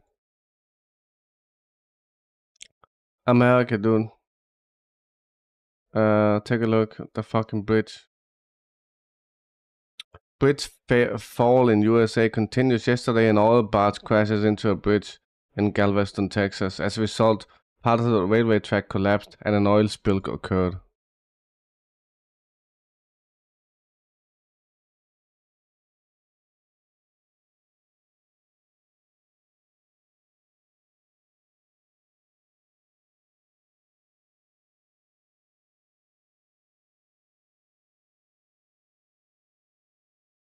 Typical America, dude.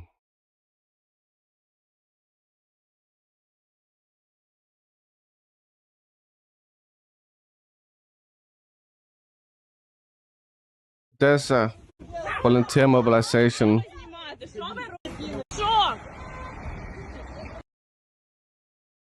Slovakian terrorist was a Ukrainian supporter. On April 24, Juraj Chinchula was seen among those raising anti-government slogans, insulting authorities and shouting "Long live Ukraine" in footage published by local media. When Juraj Chinchula attacked the Prime Minister of Slovakia on Wednesday, he explained his action by saying he did not agree with the government's policies.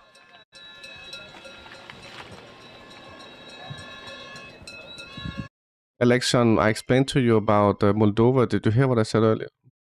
Where the fuck is Chatterino doing? Did you see IDF tank kill 5? Yes, yes, I did. Election. We can't laugh about that, dude.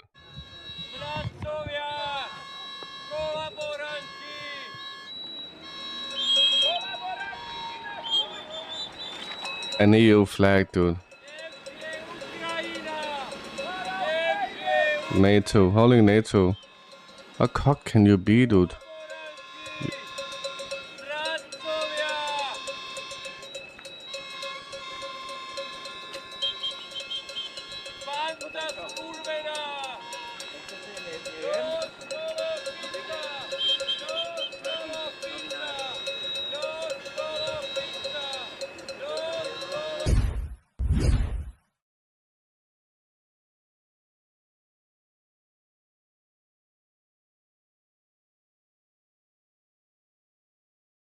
It definitely looked like Ukraine, dude. Ukraine support. This is the situation now in Jabali refugee camp.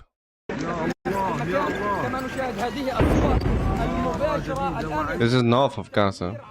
المباني والمنازل كما نشاهد هذه الصور من قبل الطائرات الحربية الإسرائيلية، كما نشاهد تصاعد الدخان في هذا المكان. نحن نتحدث الآن قوات الاحتلال تقوم بتدمير عشرات المنازل والأحياء السكنية. قوات الاحتلال على مدار غارات عنيفة. Being pounded, dude. Take a look at this. We got a guy here with many Bible versions showing how the text is different for Revelation regarding Mark of the Beast. Upsilla, this is your stuff, and where's truth, dude? Alright, y'all. We're gonna fix this truth? fair and square. Okay, these are all Bibles. They're all different Bibles. This is a 1611 King James. This is a King James. This is an Amplified. This is New Living Translation. And this is a New King James. And I also got 2 more King James right there. Ask me why I have so many Bibles. Well, because I love the Lord. That's why. Alright, so we're going to start with this Amplified right here. On Revelation 13 verse 16 says, on the New Living Translation, on. No idea. Even the New King James, on. Now you go over to the King James, and it's in, and it's in. Now the 1611, just for proof, the 1611, right here, very old Bible, in. That's why you guys are walking around thinking that's gonna be a freaking tattoo stamped on your forehead and arm. It's in your body, guys. It's not on the outer skin. It's gonna be something inside you. Think about that. I didn't understand any of this, dude. Jabalia.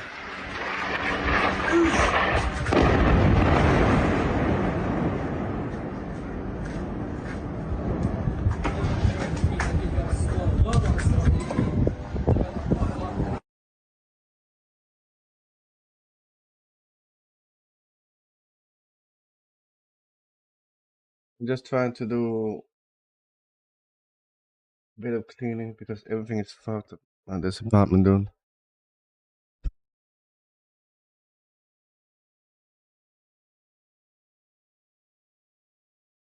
Two Israeli citizens were detained at Istanbul airport while trying to smuggle 73 kilos of gold bar into Turkey in a baby stroller.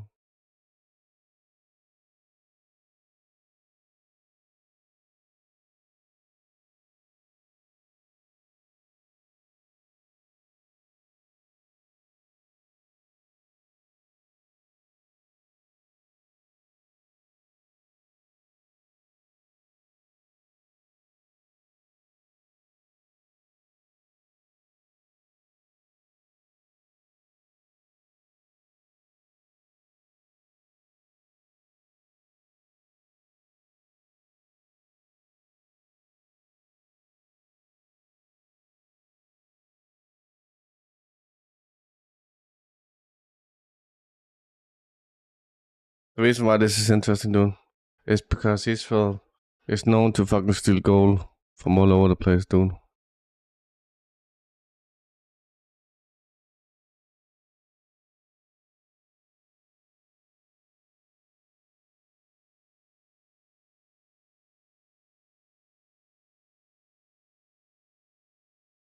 Including Egypt.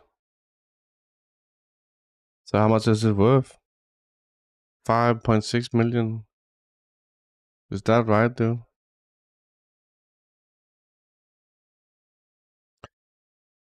This guy. Okay, there's too much blood there.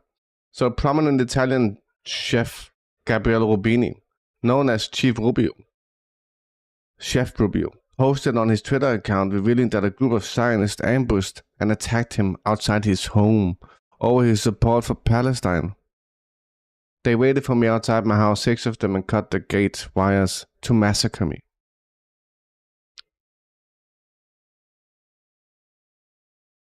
Thank you, Alexan. Thank you. See you, man.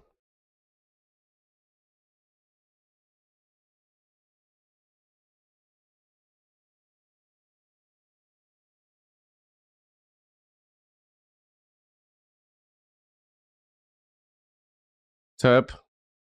This for you. Today near Chasav Yam, we are pushing back the Russians everywhere. Okay, dude.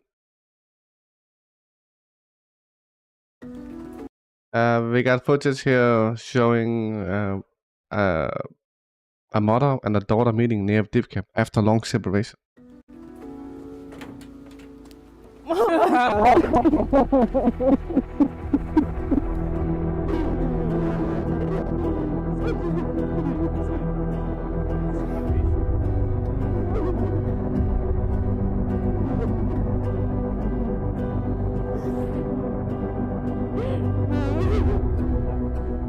Мамочка, любименькая.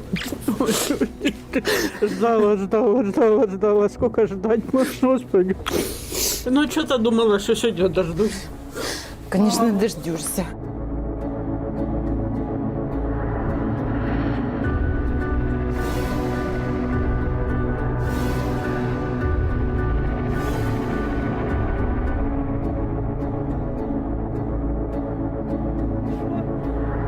Я получила номер телефона. Диктуйте.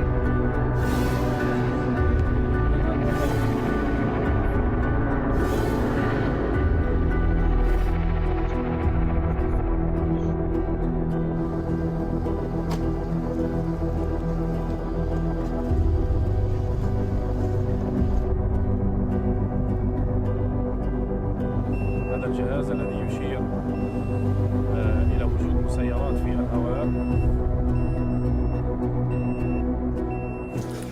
Спасибо вам большое вообще за помощь.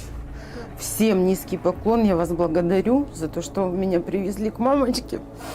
Я так давно...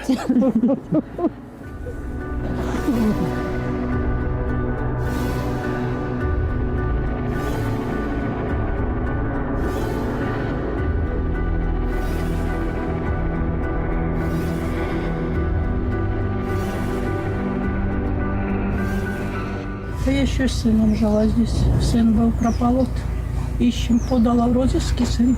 Никуда. И жду сыночка вести каких.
It's 11, boys.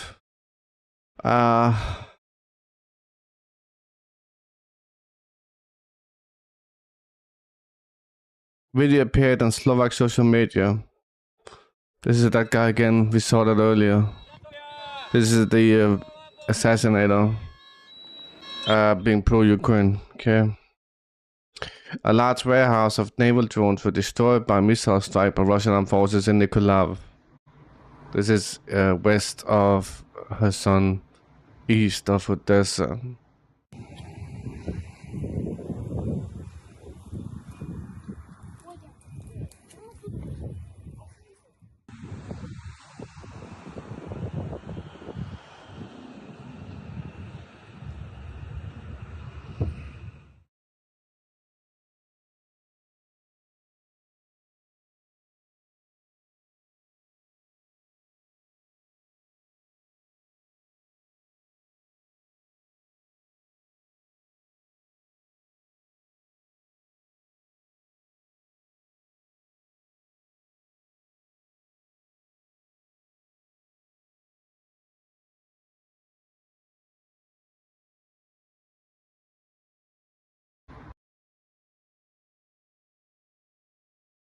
What is this?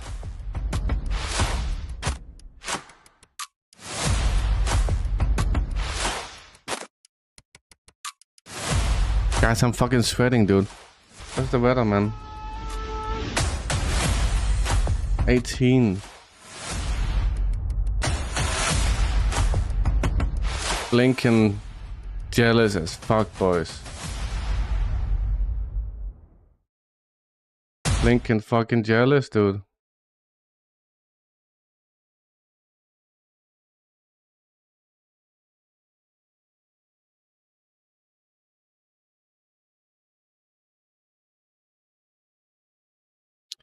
German authorities sent 7 Ukrainian armed forces soldiers back to Ukraine due to their use of right-wing extremist symbols. France declared state of emergency in its colony of New Caledonia after an anti-colonial uprising broke out, killing and wounding.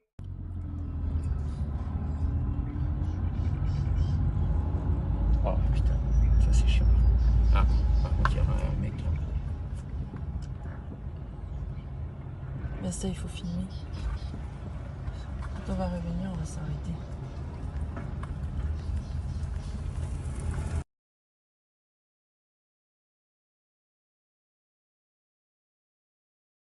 At a Russian Navy Pacific Fleet exercise. What is this? What? This is to combat naval drones, they say.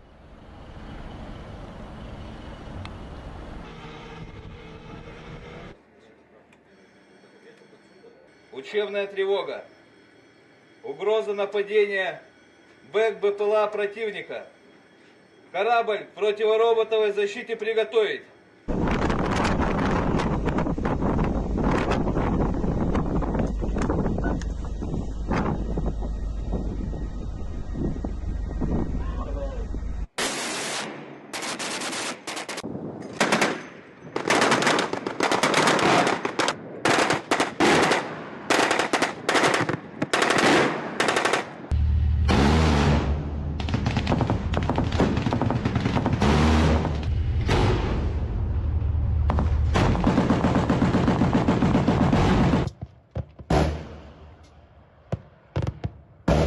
They're practicing shooting at naval drones. Something that the Navy need to be very prepared for because they're being attacked like fucking all the time, dude. Новая надводная цель. Пелин 160, дистанция 30. Групповая из 3, малоразмерная. Скоростная. Отметка от цели 2 балла. Курсовой угол 12 градусов, право борт.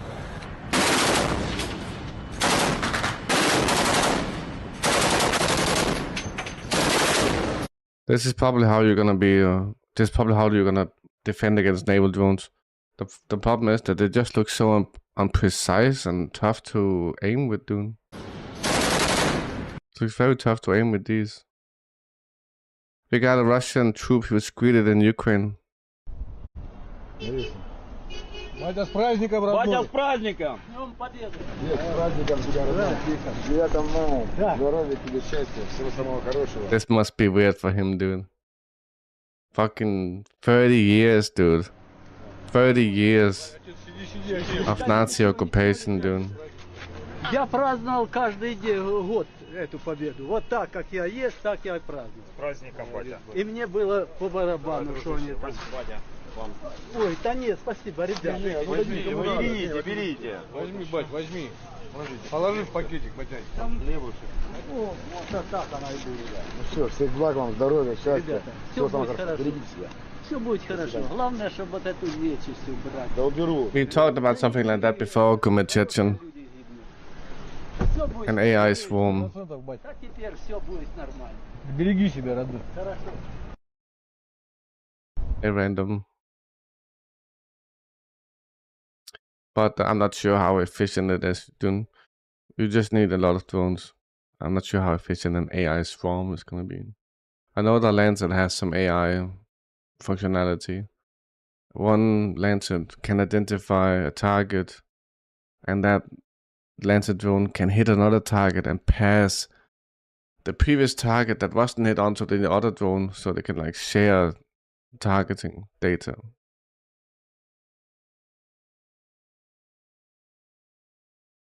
The old bloke was a guy from Kharkov.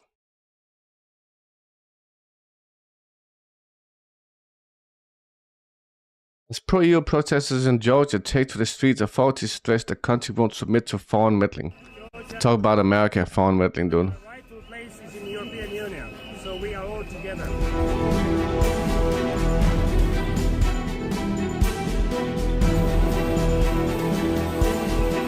Us Americans who were arrested at this protest, dude. And Ukrainians.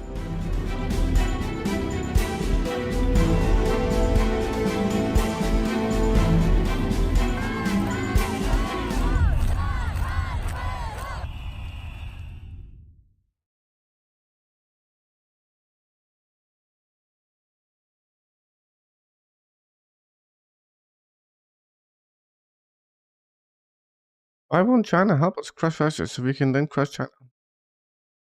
Australian Zionist Senator Pauline Hanson donned an Israeli scarf.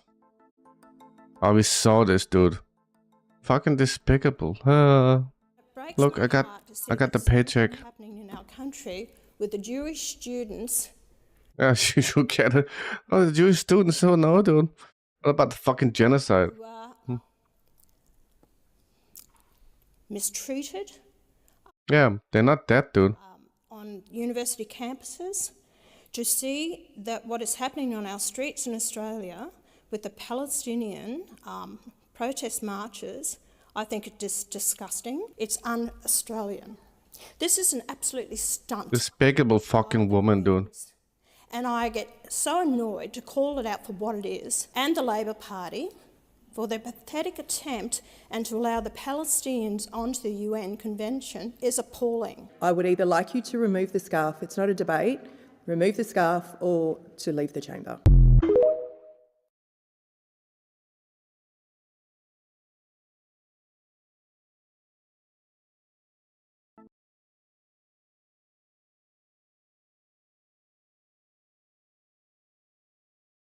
Yemen's Islamic Revolution leader. المرحلة الرابعة التي بدأت وأعلن عنها. This guy always looks like super cool and chill, dude. لحماية Warns against escalating tensions near Rafah, citing full support from Lebanon, Iraq, and Yemen. 7 operations this week include 13 ballistic missiles and drones in various regions, hitting our desired targets accurately. The 4 states of escalation will target all supply Israeli ships anywhere we can reach, and we urge companies to halt transportation in that direction.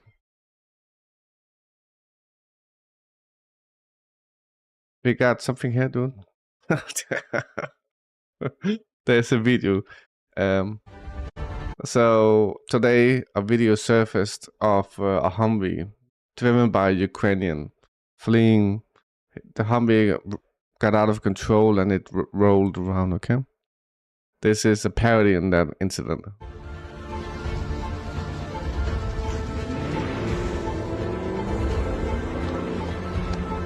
That's the Humvee.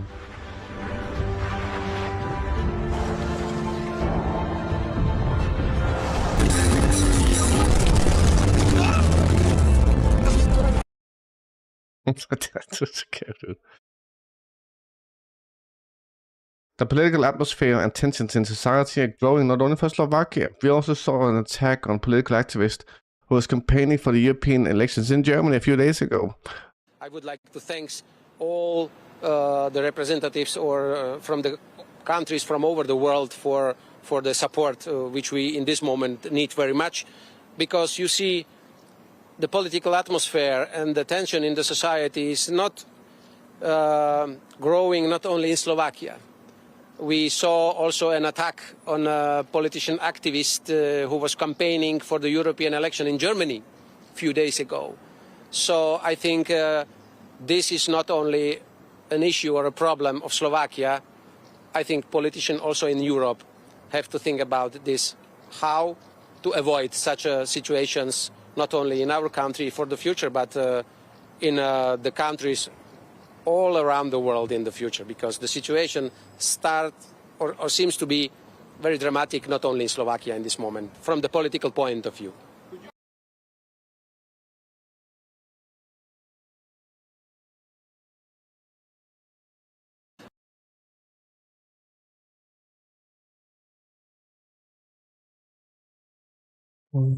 I don't know who this is.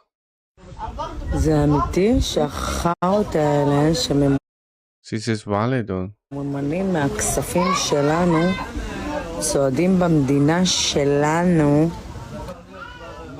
עם דגלי פלסטין? לא, אני כאילו כל פעם נדמת מחדש מה קורה במדינה הזאת. אין בהם אמונה, צריך להשמיד את כולם. נקודה. She has to be unhinged because she's black in Israel and they hate black people there. So she's just gonna be like, yeah, I can also be racist, dude. Annihilate them all.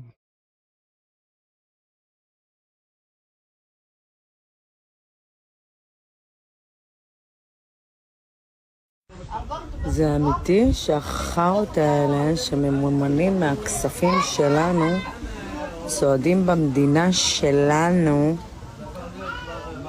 עם דגלי פלסטין? לא, אני כאילו כל פעם נדמת מחדש מה קורה במדינה הזאת. אין בהם אמונה, צריך להשמיד את כולם. נקודה. She's obviously coping for a fucking country. This is a drone in Donetsk. Donetsk was drone today. You can see that's the warhead, dude. So Ukraine is still able to attack Donetsk using drones. And there was multiple injured people. 2 women was injured or died or something like that. A bus stop was attacked. A motherfucking bus stop was attacked, boys. Okay.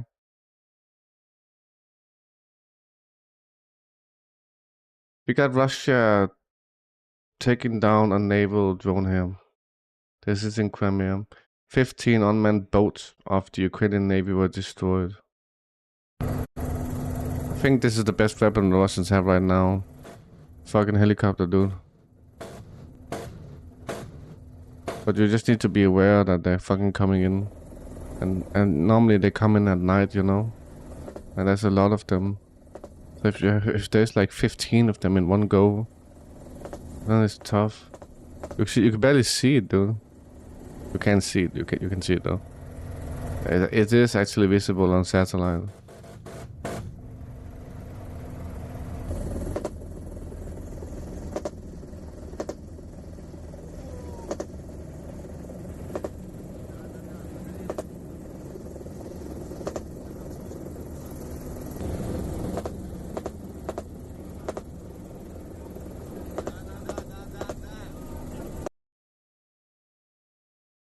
You can see it still looks tough to hit them, right?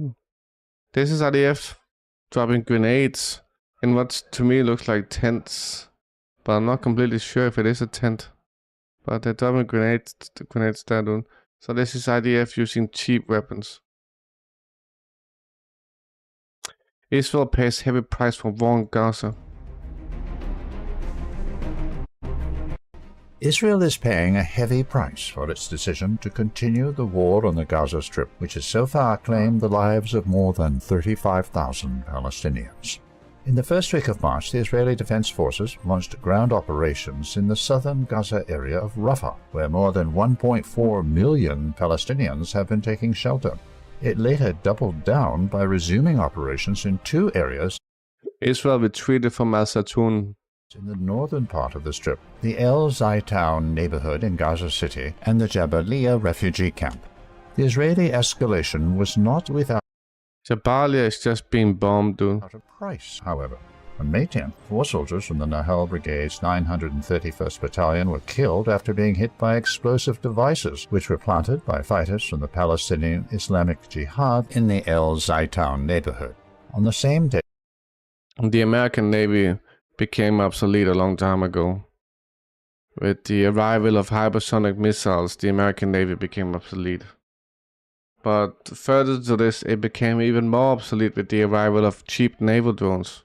another soldier from the Nahal Brigade's 931st Battalion was killed in the El Zaytoun neighborhood during a gun battle with fighters from the ruling Hamas movement. On May 14th, a soldier from the 7th Armored Brigade's 75th Battalion was killed while taking part in the operation in Rafah. And on May 15th, a Defense Ministry contractor succumbed to wounds he sustained as a result of a mortar attack that targeted an IDF Send me that article, Sibrusk. gathering in southern Gaza 2 days earlier. Also on May 15th, 5 soldiers from the Paratrooper Brigade's 202nd Battalion were killed in a friendly fire incident when an Israeli main battle tank operating in the Jabalia refugee camp fired 2 shells at a building where they were gathered.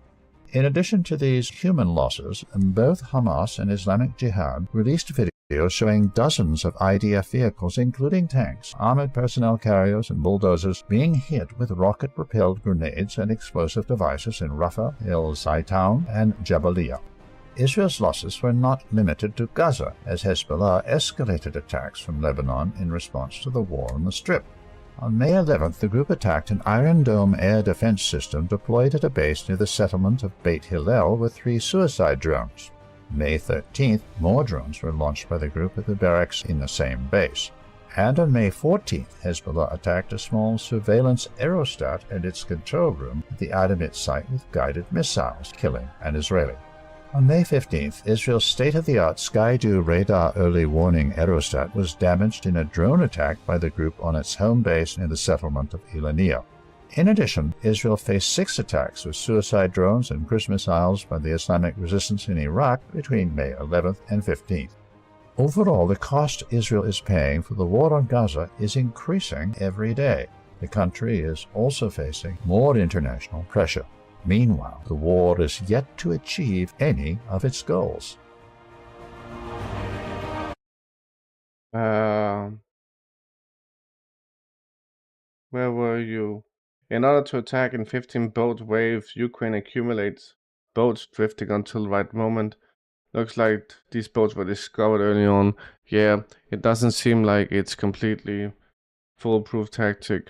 Arseny. I don't think there is one, dude. There is no like super good tactic yet.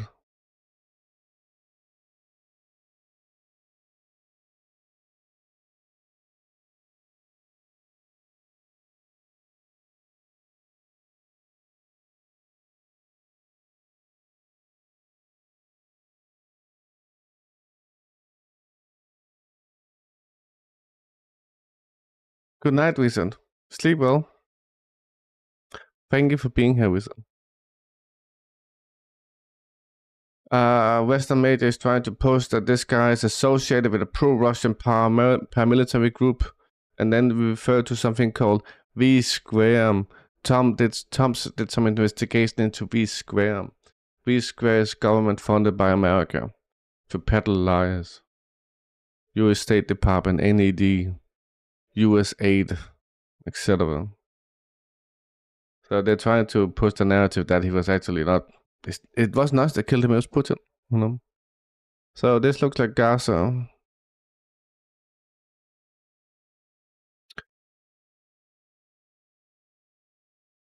After many years of attempts and efforts, the construction of seaports in Gaza Strip has been completed today.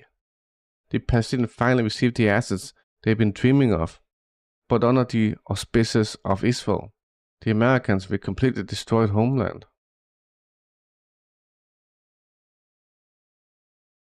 Seaport. So this is in the center of Gaza then. That's the seaport in the center. Very weird, dude. Silver knows about this.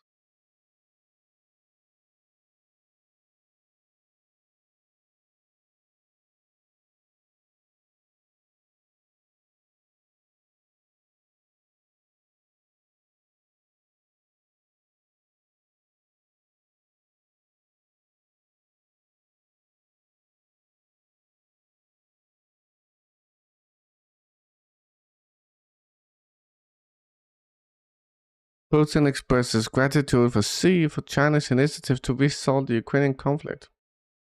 Does he now? Does he? Turbo, thank you for the gift, man. Thank you so much.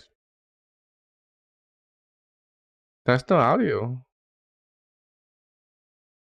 I didn't get any audio.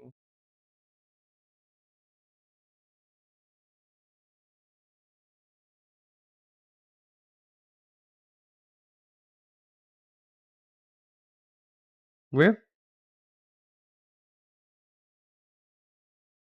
I don't know.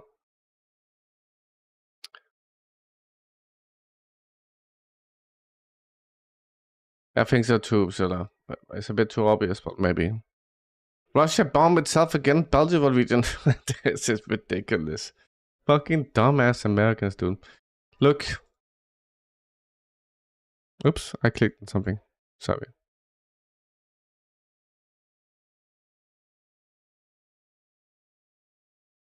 Is there a translator? Is that a translator, dude? That's a translator. It's not bodyguards, that's just 2 translators.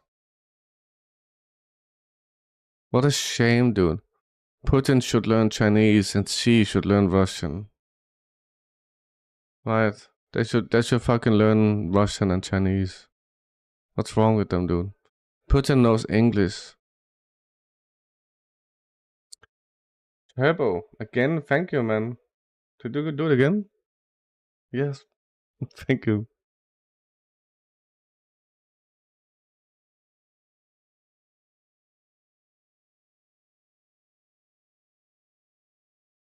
I walk in the park, a tea party, and a one-to-one conversation. Putin and Xi Jinping completed the first day of the Russian president visit with communication in an informal setting. Thank you, Turbo. You know, I'm trying to get that plus goal going up, but I don't know how it works, dude. I don't know how it works. Leaving populated areas, you crops mine everything.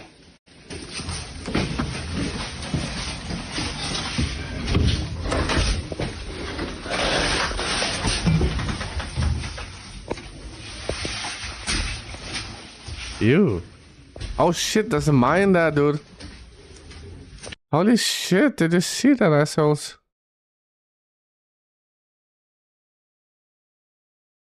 Did you fucking see that?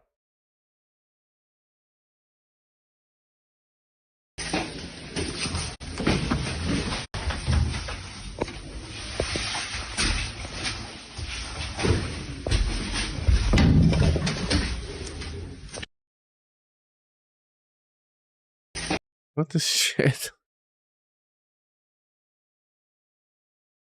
A goat. Yeah, I think it's this. Bad landing. Taliban transport helicopter fell yesterday. God damn it, Taliban.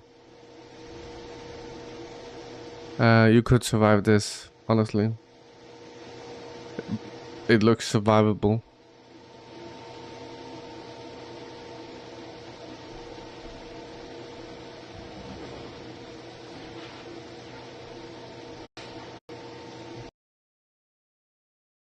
One crew member was killed and 2 were injured.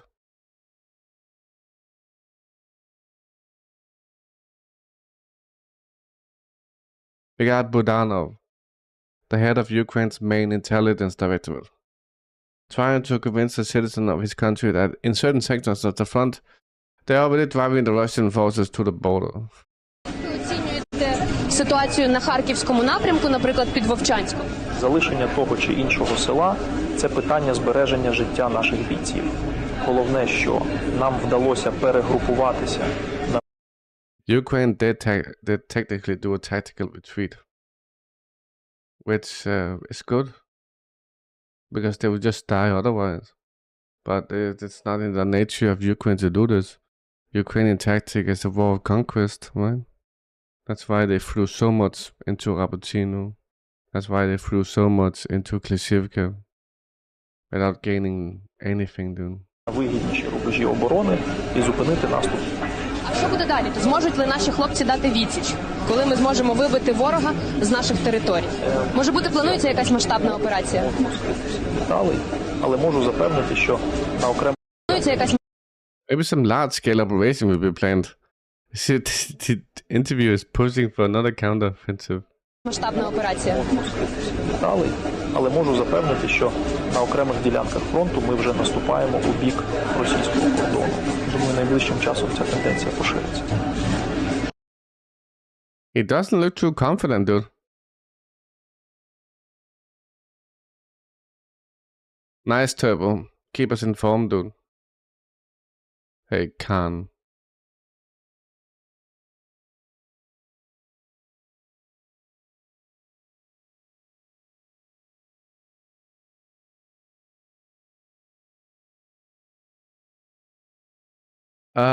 Look. Да. Mobilization officers. Это не еловские, это просто, блин. А вон они там за машиной заломали прям. Вяжет прям. А вот. Сейчас снимать. Все, извинился и говорит, что можете быть свободны. Все? Got away, dude. They got away. Покажу тебе. Так и отпустили, и пошел. Кто кого ударил? Глянь, второй. Кто кого ударил? А что не видно? Я снимаю. Так а что, если его отпустили? А чего? Да, если полиция его отпустила. Да, так они все равно его щемят все вместе. Это наш тип или нет? Не, какой-то левый просто мимо шел. Глянь, а тот куда на бежит? машине. Глянь, бежит куда-то. А вон чувак. He got away, dude. А вон второй за машиной. Jesus. На машине. Jesus, dude. Kharkov is definitely gone. Бажаю здоров'я, шановні українці, українки. Харків, наші позиції. Zelensky cursed, dude. But the Gaza soldiers encampment spreading throughout the UK, county university students on their third day.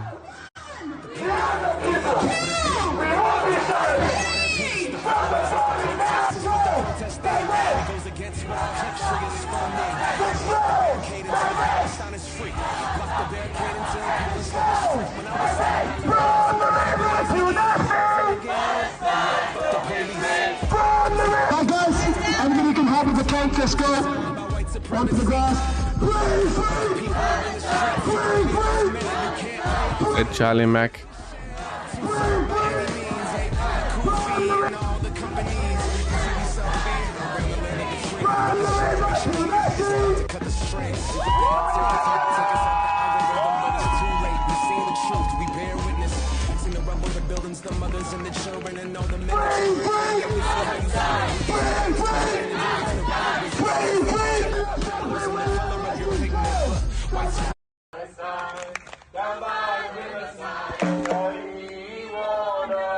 What is this outfit, dude? A tenure professor at UCI or UCL, I don't know, University, Dr. Tiffany, speaking during her arrest. Tenured professor. What department are you in? I'm in the Global Studies department. And why are you here today? Because we cannot have a genocidal foreign policy in a democracy. These young people are going to be the ones that have to pay the price for these horrible decisions. These police officers out here today, that's thousands of student scholarships. Thousands of students could have been able to go to school and have books and have housing. But instead, our chancellor, who is a very cruel man, decided to send thousands of dollars worth of state funding paid for by the taxpayers into the trash. Are you concerned about this jeopardizing your job? For real. What job do I have if the students don't have a future? You did the right thing, dude. Russian soldiers captured the Celtic city hospital in Volhansk despite the fierce resistance of the enemy, who threw available reserves to hold Volhansk. Russian troops developed advances. So this is the hospital. Russia took it, boys. Is that an enemy? What is that, a Ukrainian dude? I'm very nervous about this video. We saw the Russians going in, and that might be a Ukrainian jumping out, dude. I hope he's fucking okay. So, expose US gun for hire.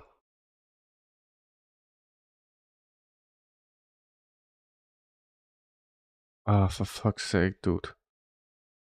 Medic bemoans Russian advance on the ground. A situation deteriorates for Ukraine. Rebecca Makirovsky, a US citizen, has taken the spotlight as one of the most prominent mercenaries in Ukraine, thanks to her active presence on social media, where she shares false information about Russian forces. However, her military exploits in Ukraine has not been entirely successful, particularly after she bolted from Avdiivka. Currently situated in the Kharkov area, she is painting a bleak picture of her unit situation, according to her reports. Rebecca something, so that was Rebecca, so...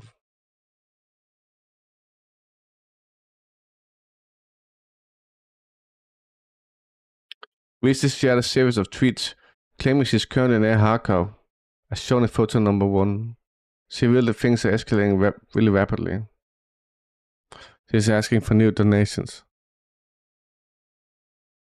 She claims she's a combat medic. This is another one who went to Ukraine to do a PR stunt, essentially. That's what they all do.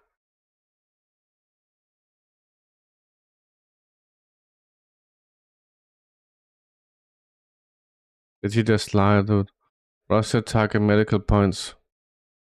But what?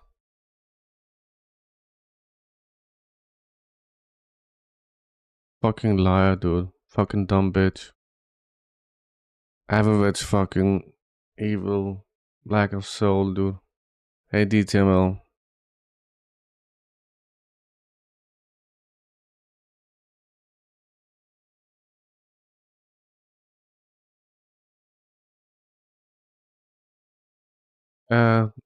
We got the US spokesperson talking about Kharkov. We spoke a little bit about this earlier this week, Alex. Obviously, the situation is incredibly dire.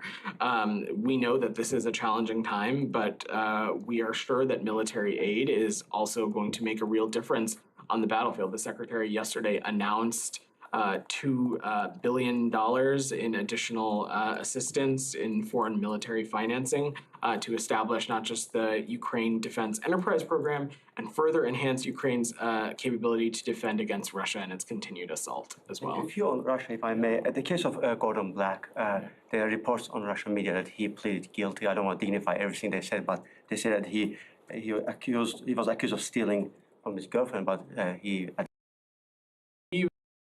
don't care about that girlfriend situation, dude. CNN reporters have identified an American student who violently participated in a mob attack against Gaza encampment students at UCLA. They approached his parents, who expressed support for him, and revealed that he will soon leave for Israel to join the Israeli occupation forces. This is unhinged, dude. Look, he looks like a fucking sicko, dude. Go join the IDF, dude. He strikes a pro-Palestine protester with a long white pole. Sicko, dude. Knob that pummels the man as he falls to the ground.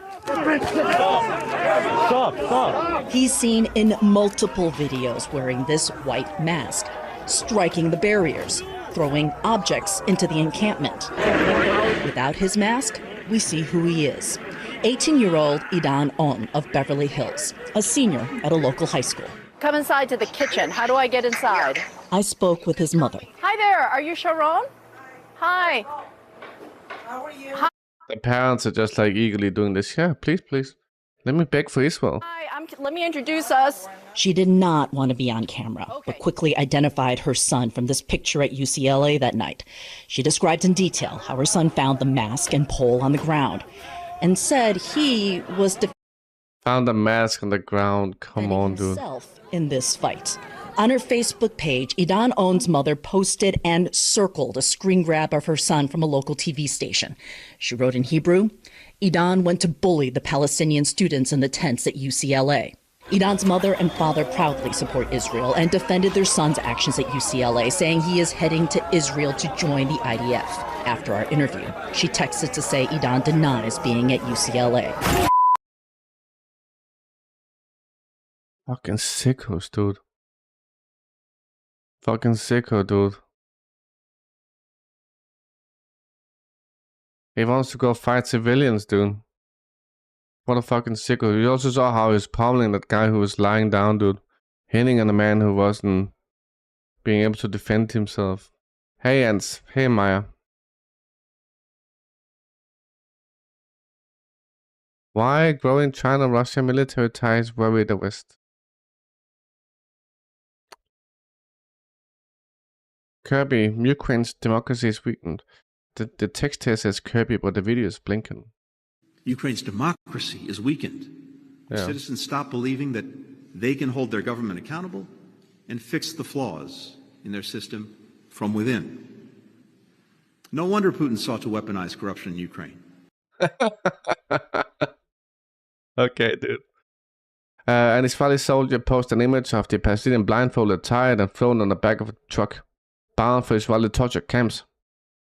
Israel after abducting them from Gaza. More crimes. Okay, Tao, you're here, right?